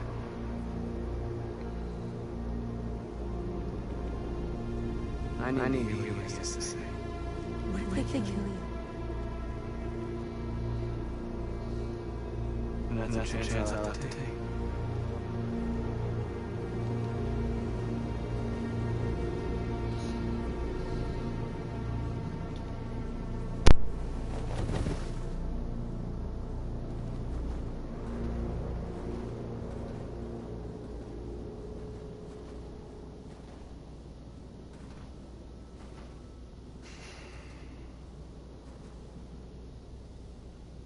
In a few minutes, troops will be ordered to charge. None of you survive. It'll all be over. You can avoid that, Marcus. What do you mean? Surrender. Surrender, and I give you my word, your life will be spared. You'll be detained, but none of you will be destroyed. What happened to the other androids demonstrating in the camps? Unfortunately, there were no journalists around to help save them. You're it. You're the last remaining deviants.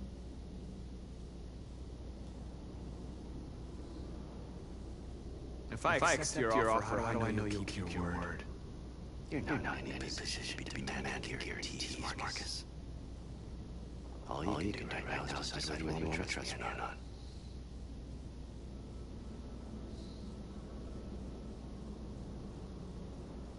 I'm not afraid to die. If I have to give my life for what I believe in, then I won't have lived in vain. That android. You seem to really care about her. You don't want her to die, do you? You know, you could both be free. You could forget about all this. You could start a new life someplace else, just the two of you. Her life in your hands, Marcus. Just say the word and she'll be spared.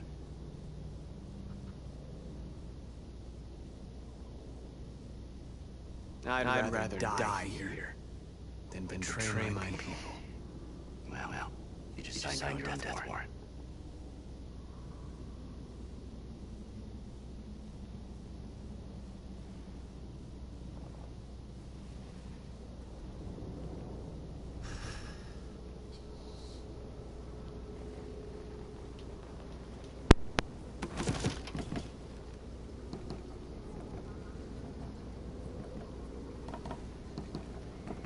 What happened, Marcus? What did he say?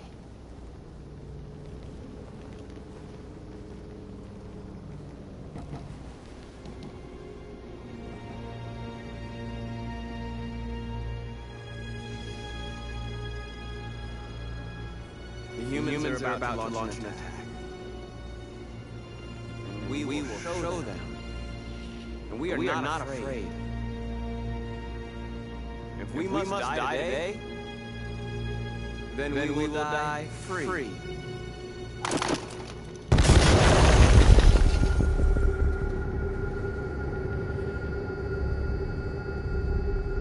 Your friend's life is in your hands. Now it's time to decide what matters most. Him or the revolution? Don't listen to him. Everything this fucker says is a lie.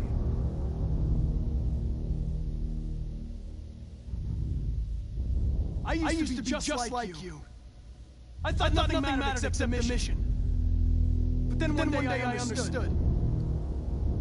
Very moving, Connor. But I'm not a deviant. I'm a machine designed to accomplish a task, and that's exactly what I am going to do. If I surrender, how do I know you won't kill him? I'll only do what is strictly necessary to accomplish my mission. It's up to you whether or not that includes killing this human. Enough talk! It's time to decide who you really are. Are you going to save your partner's life? Or are you going to sacrifice him? All right. You win.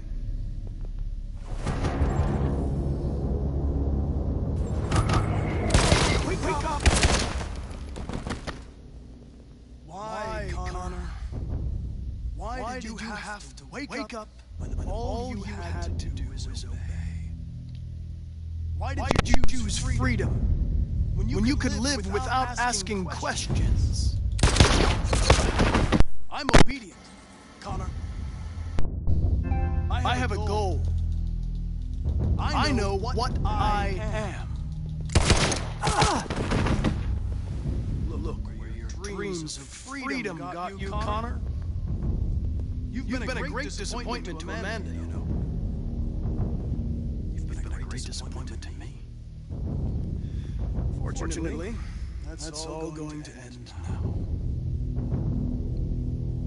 And in last words.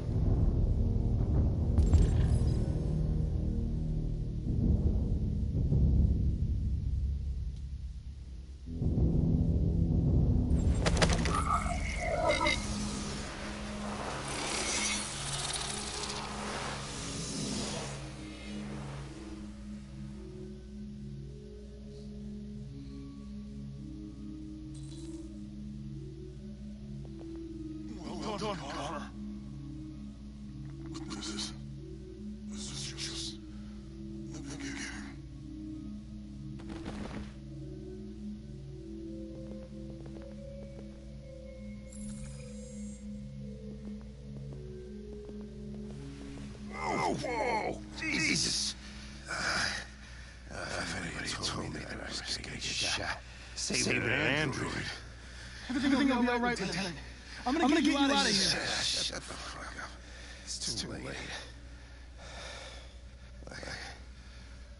I'm just gonna see my son again. Alright? Been looking forward to that for a long time. Kick the shit out of you. You screwed things up long enough.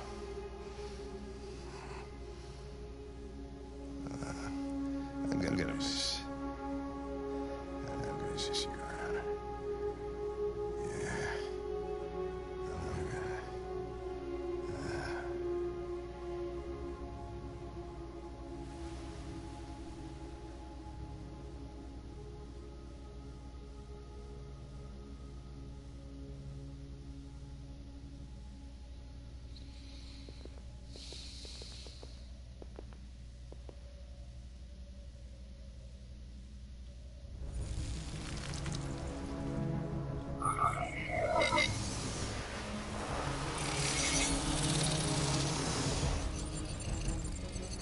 Wake up!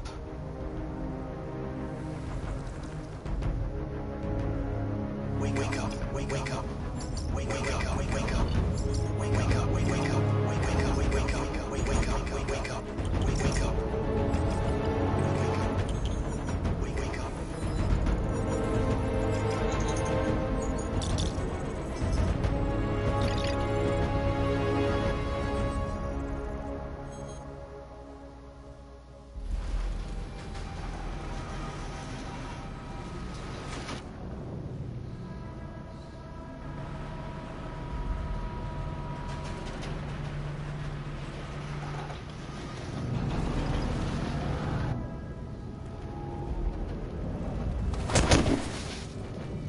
Step forward when you hear the signal. You got it? I don't want to tell you a second time.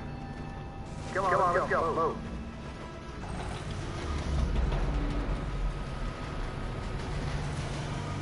What's behind these doors? They just want to check us. They won't do us any harm. Alice! Kara! No, Alice, don't move! But I'm scared!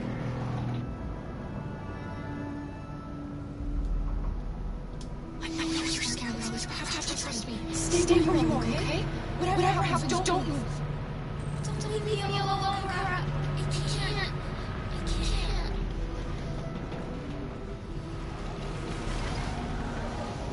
I can help you, Kara. I can attract their attention.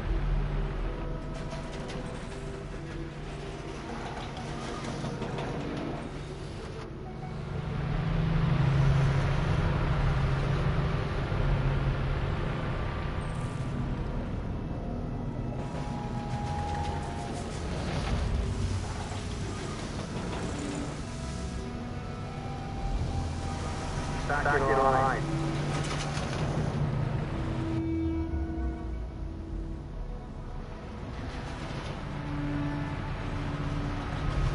Step one. Back in line, I said. Get.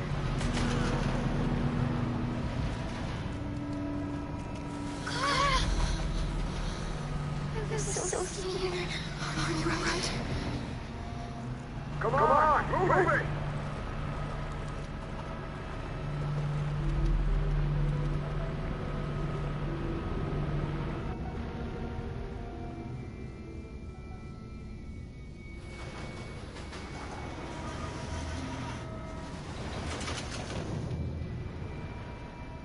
Ralph? Of course Ralph doesn't want to die. But he doesn't want the little girl to die. Ralph can help you to escape. You only have to ask Ralph, and Ralph will help you. You're here to try anything. Ralph knows that. But the little girl is free. It's a little bit like everyone's free. Ralph isn't scared. The little girl's life is more important.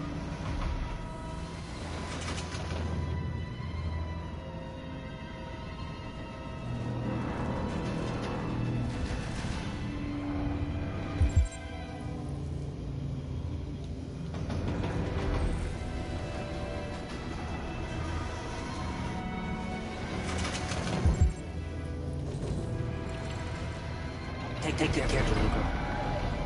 I've got you both.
Particularly grim news from Detroit.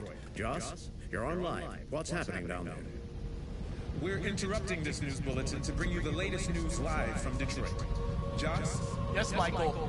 The Army has just launched an attack on the barricade, despite the fact that the Deviants were protesting peacefully. Have apparently decided to put an end to the Deviants' demonstration by force this time.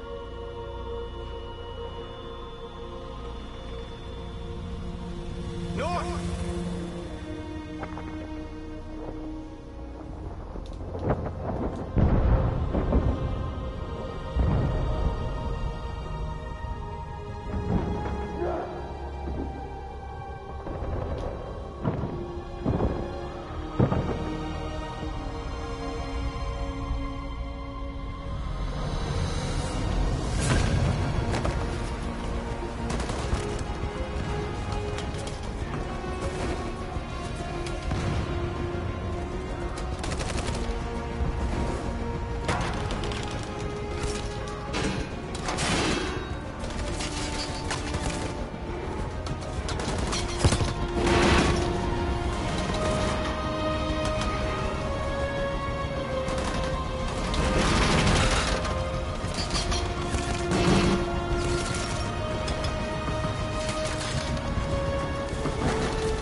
Tell them to stand down.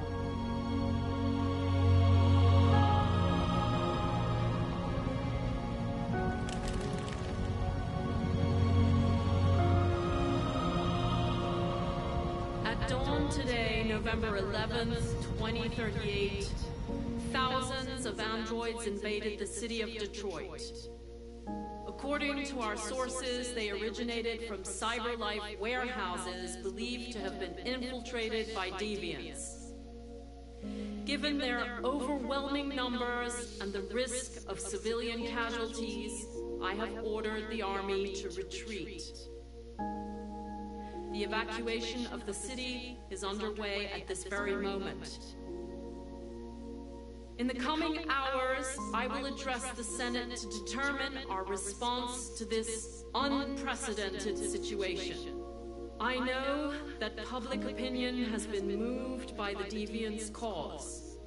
Perhaps the time has come for us to consider the possibility that androids are a new form of intelligent life. One thing is certain. The events in Detroit have changed the world forever. May God bless you, and may God bless the United States of America.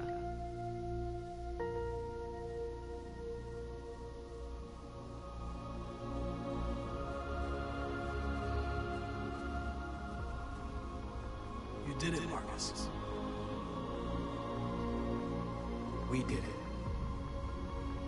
This is a great day for our people. Humans will have no choice now. They'll have to listen to us.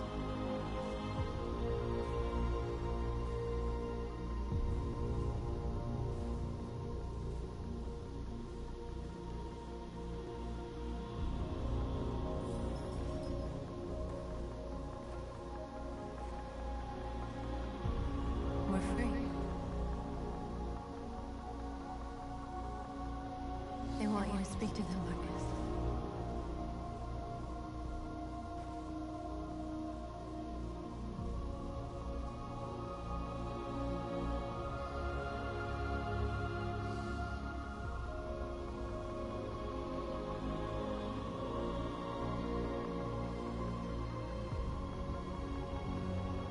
Today, our people finally emerged from a long night. From the very first day of our existence, we have kept our pain to ourselves. We've suffered in silence. But now the time has come for us to raise our heads up and tell humans who we really are.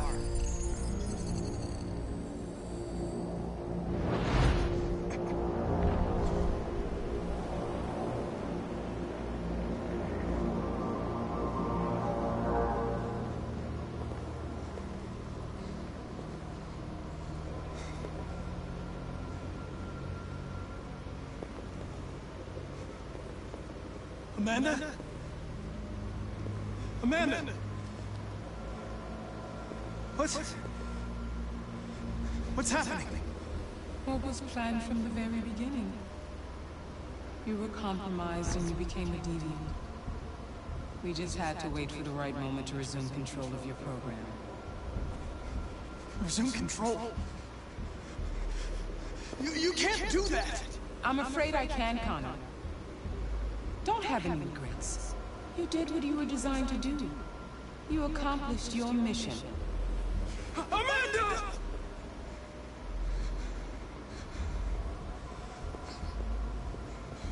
There's got to be a way.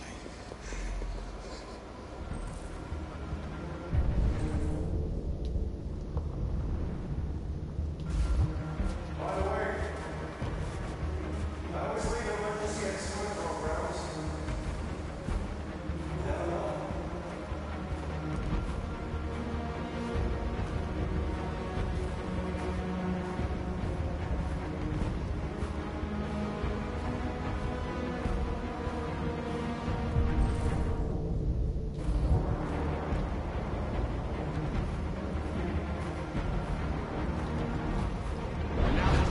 For us to raise our heads up and tell humans who we really are.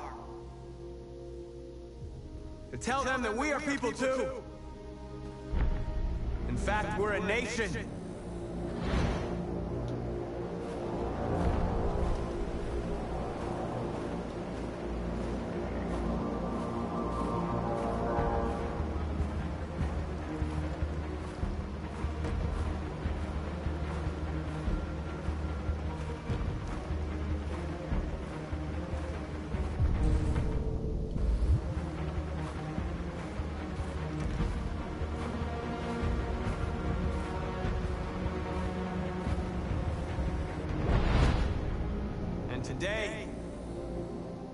Today begins the most challenging moment in our fight.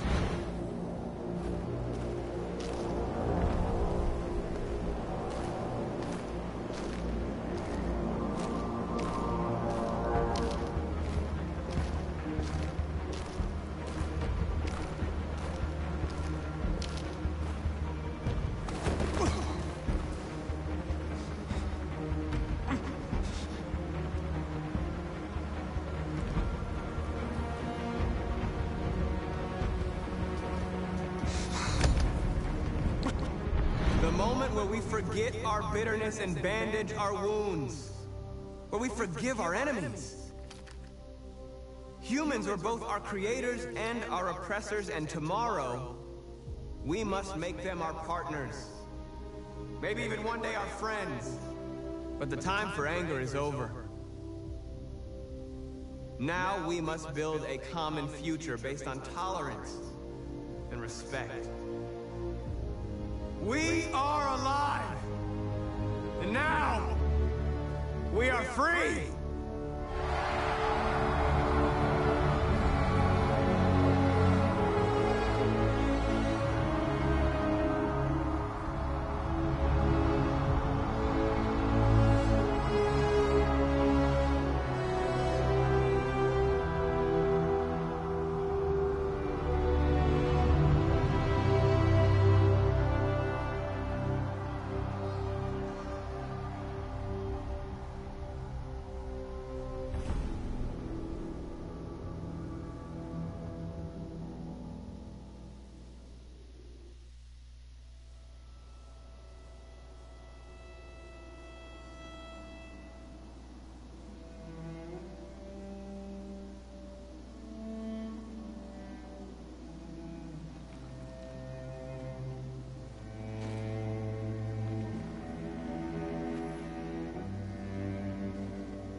There's something I need to tell you.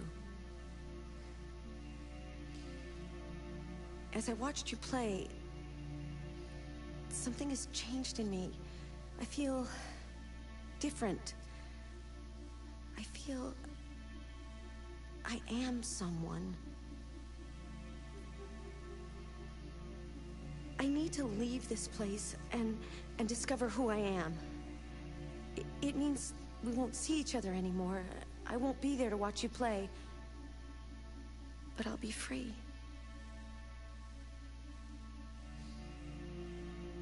Do you agree to let me go?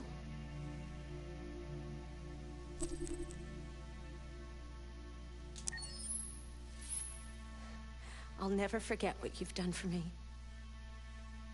Thank you.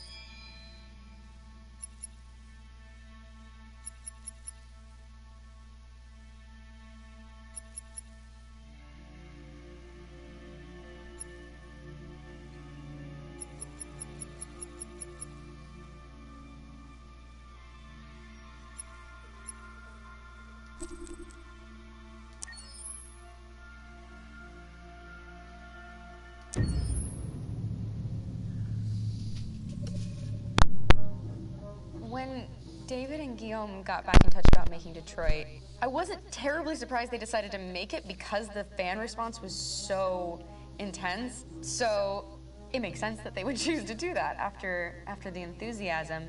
It was a challenge, and it was just an interesting thing to get my head around how to approach this character now as a different, much older person, and whether or not she had changed. And I'm very happy to say that with Detroit, I've had the opportunity to see Kara grow so much more than I ever expected.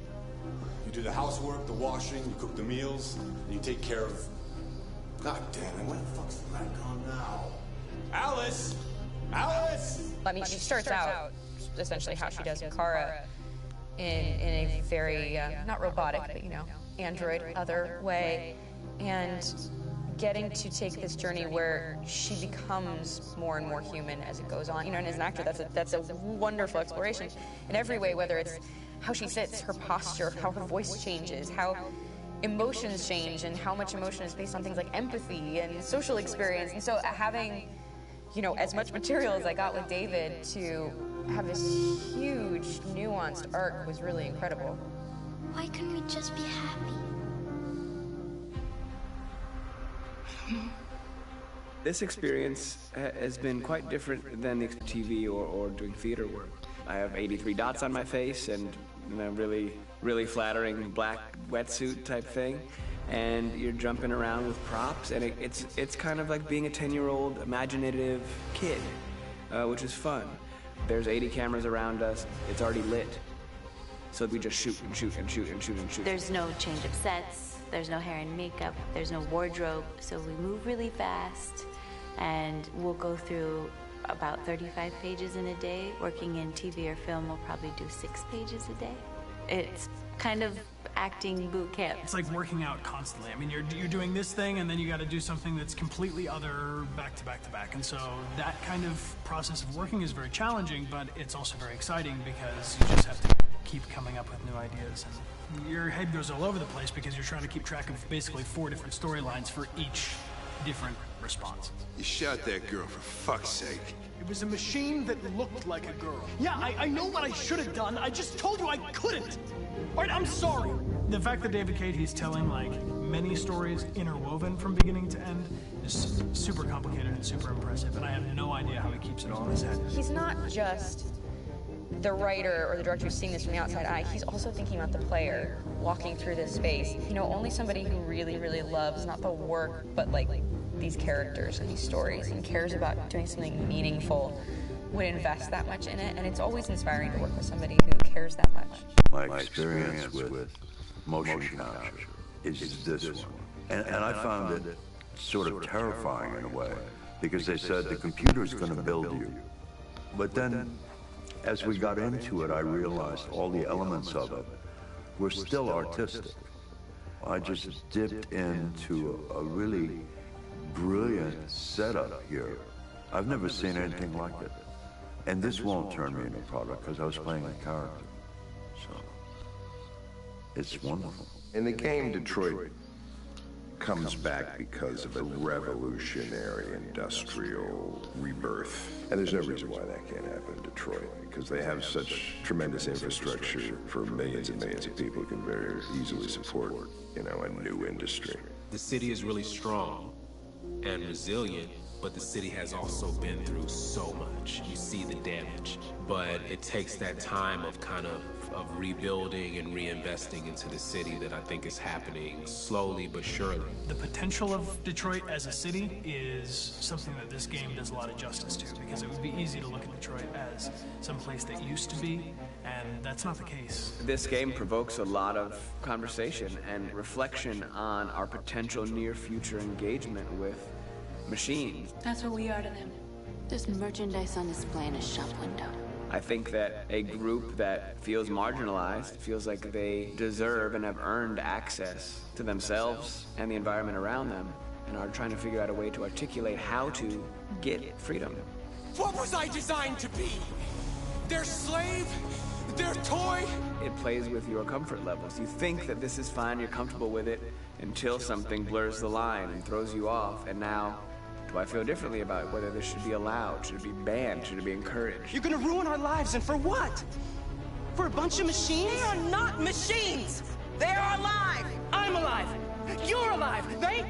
They're nothing! There are lots of comparable comparisons to any type of persecution of religion, race, etc., dating way back. It can't just be a video game where you shoot 'em up or where people make these choices to do whatever. I think that's the whole point. You have the choice, and you can either choose to go in one direction with your character or another. And I think that's going to be very telling about the gamer. Very telling. I think there's going to be a really strong reaction to this game, which has such a strong perspective. I'm that much more proud of it now to get to be a part of it, because it's important.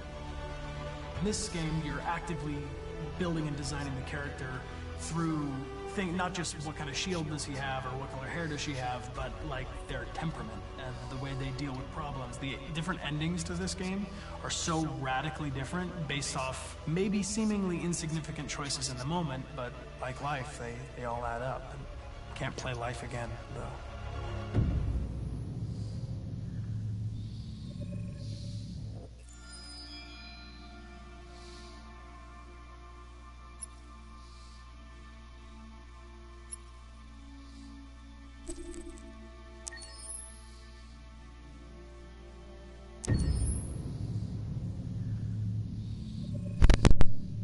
Game after game, we try to challenge ourselves. For Detroit, we wanted to, first of all, to write a story that would be incredibly bending, which means the most non-linear story that we've ever created. And we wanted really the player to have the possibility to change the story, change his own journey. When you're writing at Quantic, you're writing for an interactive medium. You know, when you're working in television, you'll put a character in a difficult situation, and you as a writing team will argue about what would that character do. But ultimately you have to decide what happens, and you just show the audience. What's interesting about interactive drama is you bring the player into that conversation, and it changes your job slightly as a writer, because your job is to provide a narrative context in which the player can write his own story. You're giving him this kind of narrative Lego that he's going to snap together into his own shape. You also have the ability to make your audience attach themselves to your characters, because the audience is in some sense responsible for what happens to the characters. It's just a few cans. Come on, let's go. We have some cash now. You used me to steal that money. How could you do that? I trusted you. What is a bit specific about this scripts is how large they are. If you take a film script, there are about 100 pages, but here we have to deal with a script that is between 4,000 and 5,000 pages. Everything becomes bigger because we don't just tell one story, but we tell all the possible stories that can be told within this narrative space. On Act 3, our final act, we have around 1,000 different scenarios, and every one of those scenarios has to be as interesting, as passionate, as strong, and as emotional for the player. We want every action that the player does, every interaction that is available to serve in telling the story, and help the player understand who his character is, and build that character moment to moment.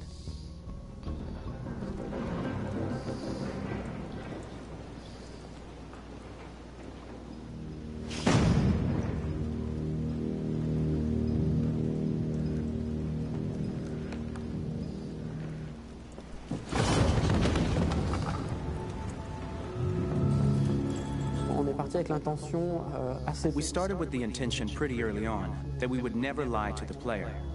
So we implemented a visible tree structure in the game that players can consult during a scene or at the end of it, which shows exactly what they did and what they missed. There are games out there offering world exploration. We offer narrative exploration. You know, keeping control of such a wide and large story is a huge challenge. So same thing when you shoot with actors, because you will need to shoot many different versions of each dialogue, of each scene. For actors, it's a huge, huge challenge. Because of the style of the game, you have so many different ways that the character can go.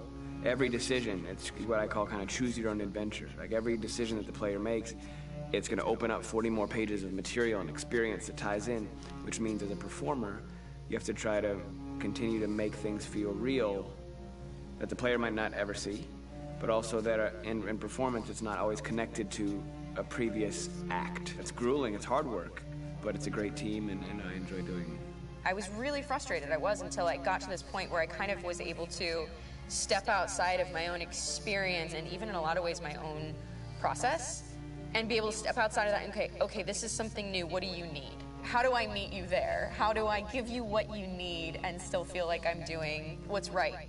And once I did that, then all of a sudden it got really fun. It was much freer and having to approach it in a new way and think about the player and think about how it serves them and what I'm doing for them or what I'm letting them into. It's really, I think, helped me grow in general. Remember, there's nothing on the left. That's a wall, so it's probably all there. And then make her come first, close. But I think you would go first to check that it's safe. Okay, sure.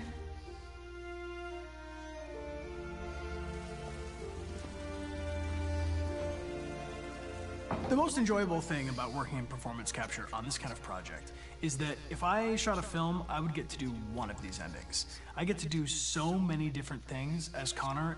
Your head goes all over the place because you're trying to keep track of basically 4 different storylines for each different response. What's the name of my dog? Buddy? Scout. I think it's Jack. I can't remember. So I worked with physicality a lot because it was a good way to anchor myself in these different rings of the tree. As the story grows out, I know where that is physically in my body, and then I can switch more continually on set, and it'll be entirely up to the player to determine what order those things come out and what they look like from a distance. Like if you're playing through it, the culmination of all of that will be their version of Connor. I'm faster than you, and I don't feel pain. You don't stand a chance against me. Listen, asshole. If it was up to me, I'd throw the lot of you in a dumpster and light a match to it. Shooting action scenes at Quantic Dream is a real challenge because these are scenes where the storytelling has to continue. It's not an action scene just to have a dose of adrenaline. The stunts have huge consequences on the rest of the story. It's really a moment where we implicate the player and tell him that the choices he makes during an action scene will have a direct impact on the evolution of his story. My biggest challenge on Detroit has been managing the large number of animations that we received from motion capture. Detroit features more than 37,000 animations, which is a huge amount to handle on a daily basis. Donc il faut prendre conscience que You have to realize that the player, in his first playthrough, will miss certain scenes. This also means that we had to think of, conceive, and produce all the potential story paths. The characters' costumes, the places, day or night, the weather. Did the character get shot in the shoulder? Did he get injured? All this consistency forced us to produce a lot of graphic assets in order to, quite simply, allow the player to have true continuity throughout the story.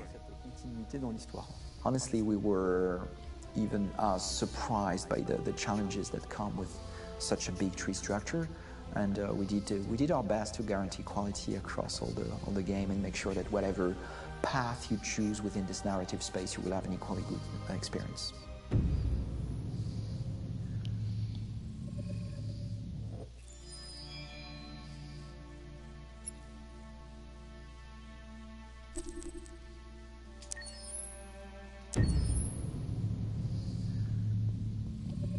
Detroit Become Human was produced over a period of 4 years. Here in Paris, we have a team of about 180 people, and to that, we need to add also all the outsourcing with our partners in the Philippines, in China, Vietnam, and in India.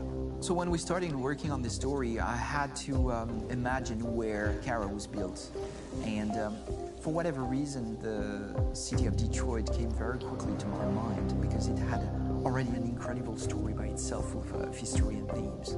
So we traveled there with the team, and we were really moved by what we saw, and we could really feel the desire to fight and really be born again. And we just continued this curve, this growth, and just imagine what Detroit would be like if the android industry was, using these huge factories to build androids there. A very strong element in Detroit is that there's a lot of industrial wasteland and a lot of nature too, and for us, the graphic designers, it was an incredible playground. The destroyed zones which we wanted to preserve, we appropriated them to turn into something else. Then in the areas that needed to be rebuilt, we were able to imagine our Detroit of the future. We didn't want to make a science fiction universe, but a world of anticipation. If we chose science fiction, we could have imagined flying cars, extraterrestrials, but those things are very far from our current everyday life. Anticipation is more about gleaning from our contemporary reality, the one we know, because Detroit is set in 2038, and 2038 is tomorrow. The difficulty we had was sticking to reality. That is to say, technology becoming more and more invisible, a lot more elegant, and at the same time, making it visual. So all the computer equipment, autonomous cars, we simply had to invent. They are in fact very technological objects, but at the same time remain very credible and ingrained in reality. To create a cohesive universe in the fashion and clothing of the human characters in 2038, I didn't want to put an accent on strange shapes, or really vibrant colors, and things we wouldn't know. That I wanted to keep for the androids. The goal was to create something familiar which we can identify with in this future setting.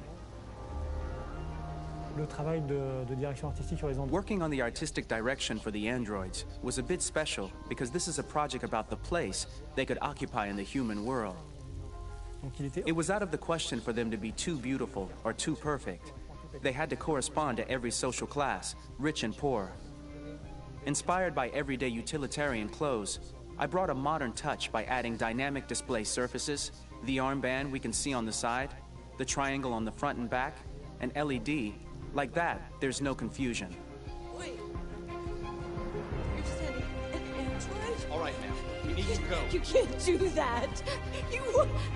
Why aren't you sending a real person? Once we cast the actors, we travel to meet them in order to scan their faces. We record the structure of their face with the scan.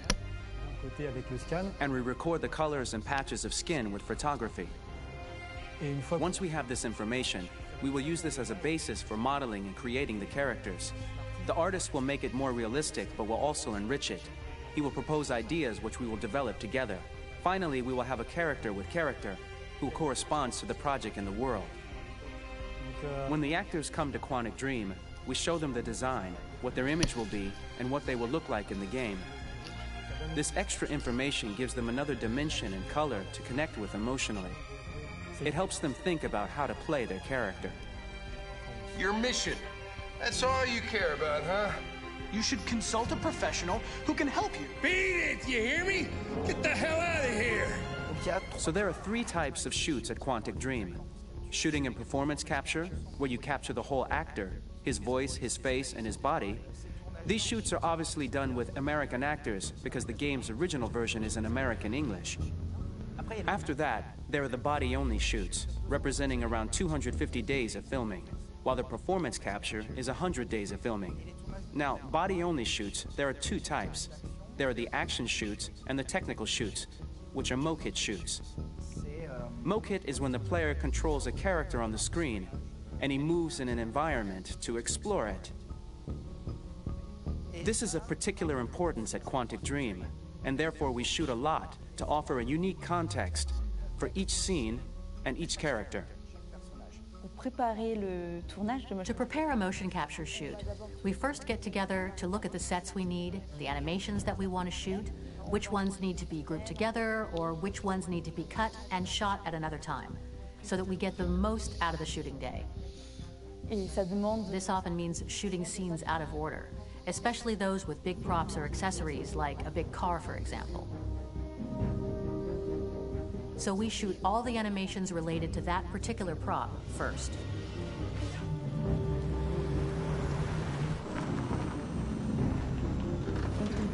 The biggest challenge for the mocap team was shooting a Spider-Man mokit. We had to build a wall and attach an actor to a harness with cables so we could pull him up and render him climbing. The shooting on this game total took about, I would say, more than a year, maybe 1 and 2 years, with about 300 actors on set, so it's quite a massive production. But so much happened on this set, between the stunts and the shootings with a little girl and all these great actors that we had. It was really a very, very memorable journey for the team and for myself. Today, Detroit has over 37,000 animations. When we retrieve the motion capture data, it's just a cloud of points, which represent all the markers worn by the actors.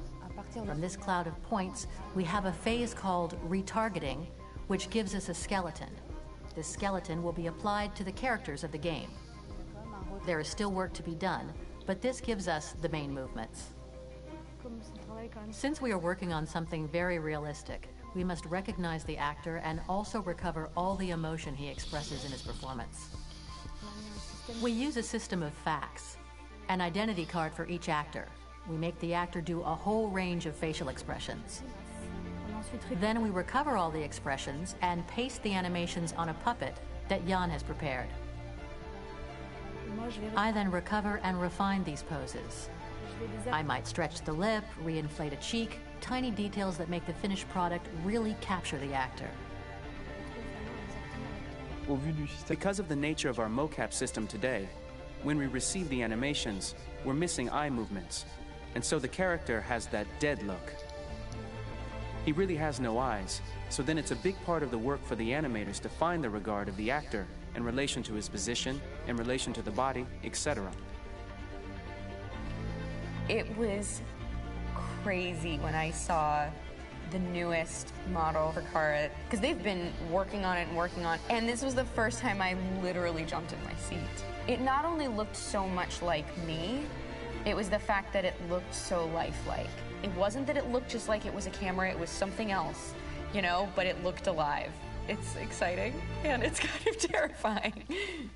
Game after game, we learned the rules of optics and filming, and our goal with Detroit Become Human was to have cameras that would actually emulate the optics of a real physical camera.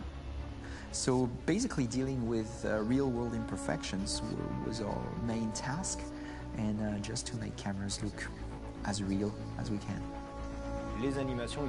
Once the animations are shot and processed by the animation department, integrated and polished, we film them. That is to say, we really do a mise en scène, as in cinema.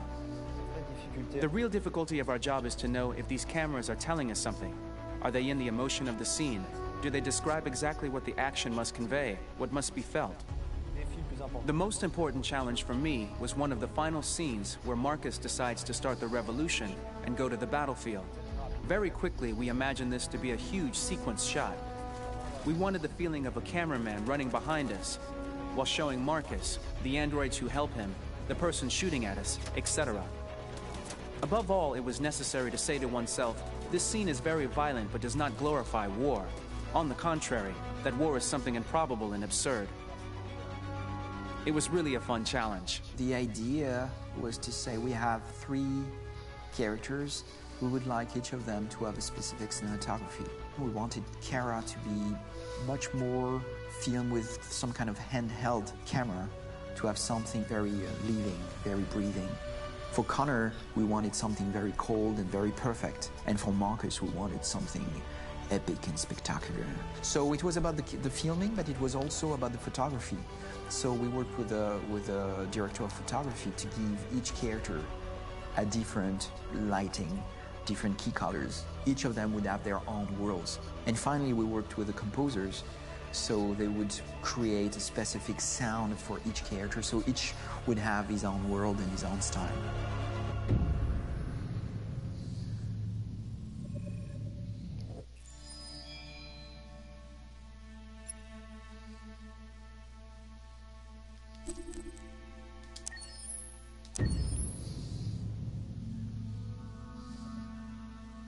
Pour la bande originale du jeu, on a essayé d'être... For the soundtrack of the game, we tried to be very close to what is done in film. We were constantly asking at each place in the game, why are we putting music here? What is it going to say? So we focused the music on bringing emotion, which is interactive and supports the character's arc. I'm sorry, honey. I'm sorry. I'm sorry. You know I love you, don't you? You know I love you. We make games that are very narrative. We're really into interactive drama, so the soundtrack also had to go in that direction, supporting the 3 characters' very different stories. We really wanted 3 colors, 3 musical sound identities, and from there, having 3 composers made sense, since the story of Kara, Marcus, and Connor are all completely different.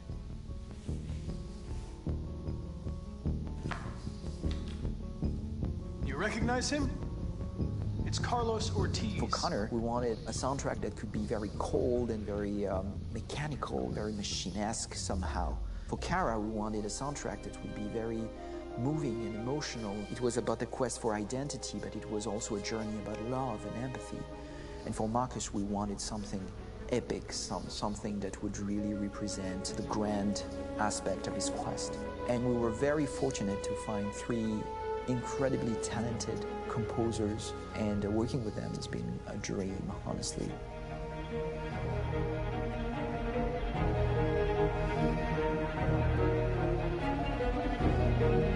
My name's Philip Shepherd, and I'm a composer and a cellist and a producer, and today we're at Abbey Road Studio One, which is my favourite studio in the world, and today we're recording the soundtrack for Kara from Become Human.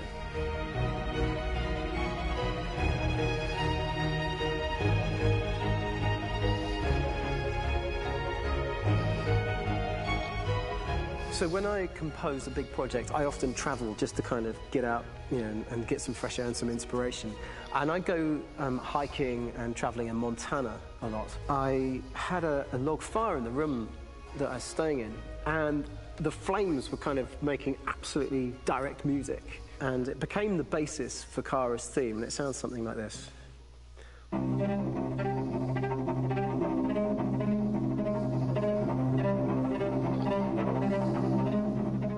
Now, over the top of that, I found a little theme that just seemed to fit over the top, which is taking Kara's name, Kara, and just using like a 2-syllable motif, and it sounds like this. We're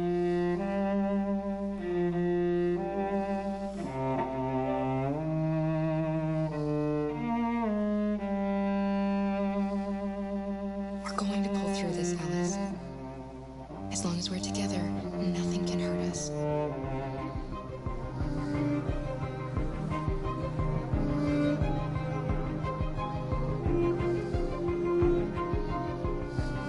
And all the time that's fitting over.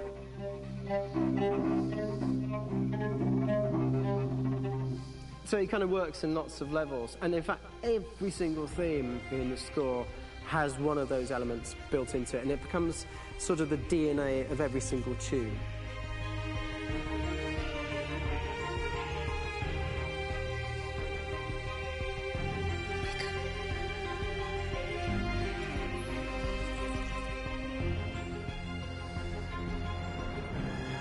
For me, writing this theme for Kara, I actually had to tap into what it feels like to be a father to daughters.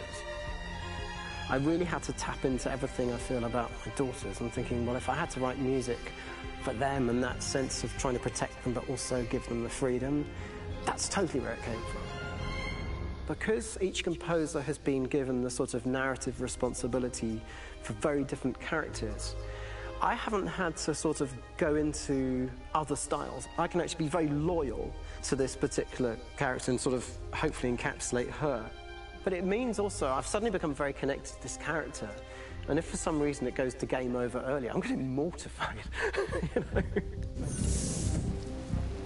They're over there! Starting a new project for me personally, it's always finding the right tone, finding the right color, I like to call it. For me, it's finding that right texture that actually sits against picture really well. One of the biggest things is I created custom instruments for Connor.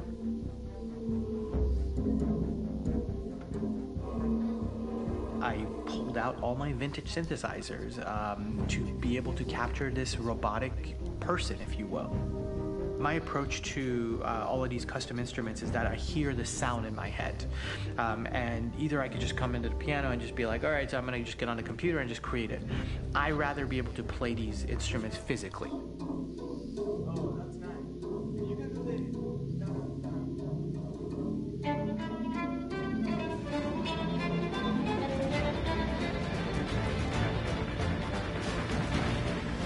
As soon as you see Connor the first time, there is a really interesting thematic idea that you hear, and that's just made out of a Moog synthesizer, but completely manipulated in multiple ways. And it's robotic. It has a little bit of an emotional to it. He's on his mission, so you feel that as well. So it just kind of gives you that cold, motionless, with a mission in hand that you kind of feel throughout the whole thing.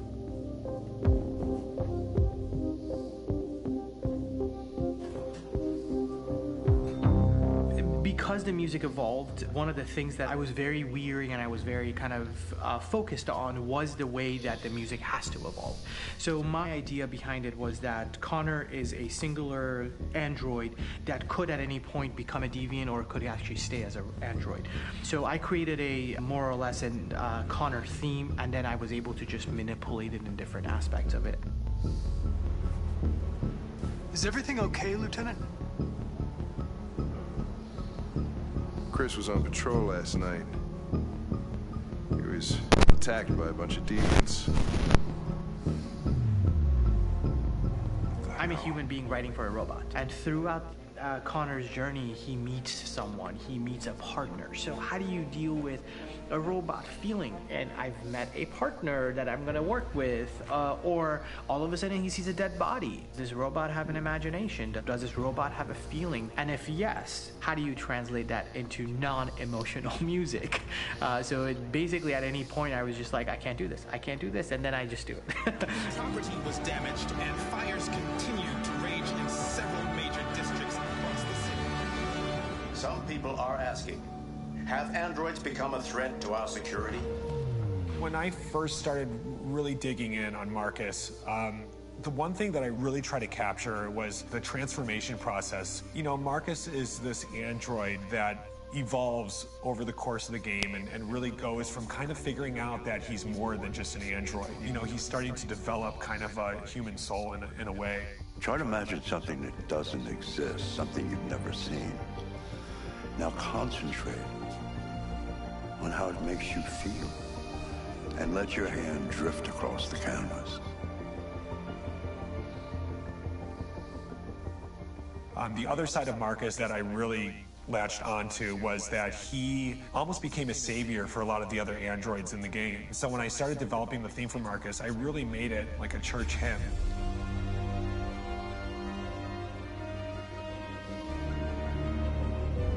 wanted to be very simple. I wanted to make it a chordal melody. I really wanted to make it almost like a Bach hymn.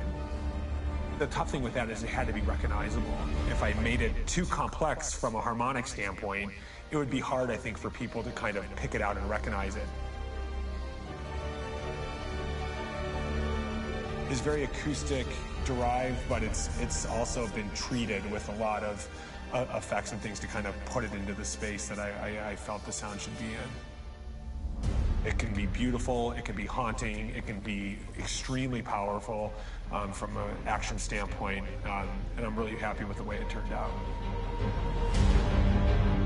The music is there, but it's subliminal and it's emotional, and people are feeling it, and it's not distracting. And that's tricky with a game like this, where you have to have a lot of ins and outs like that, where the music kind of has to get in and out of these moments. This is a war we're fighting with the humans. If we fail, they'll destroy us. I think the game's been put together so well, where I just wanted to make sure that I wasn't ruining the emotion.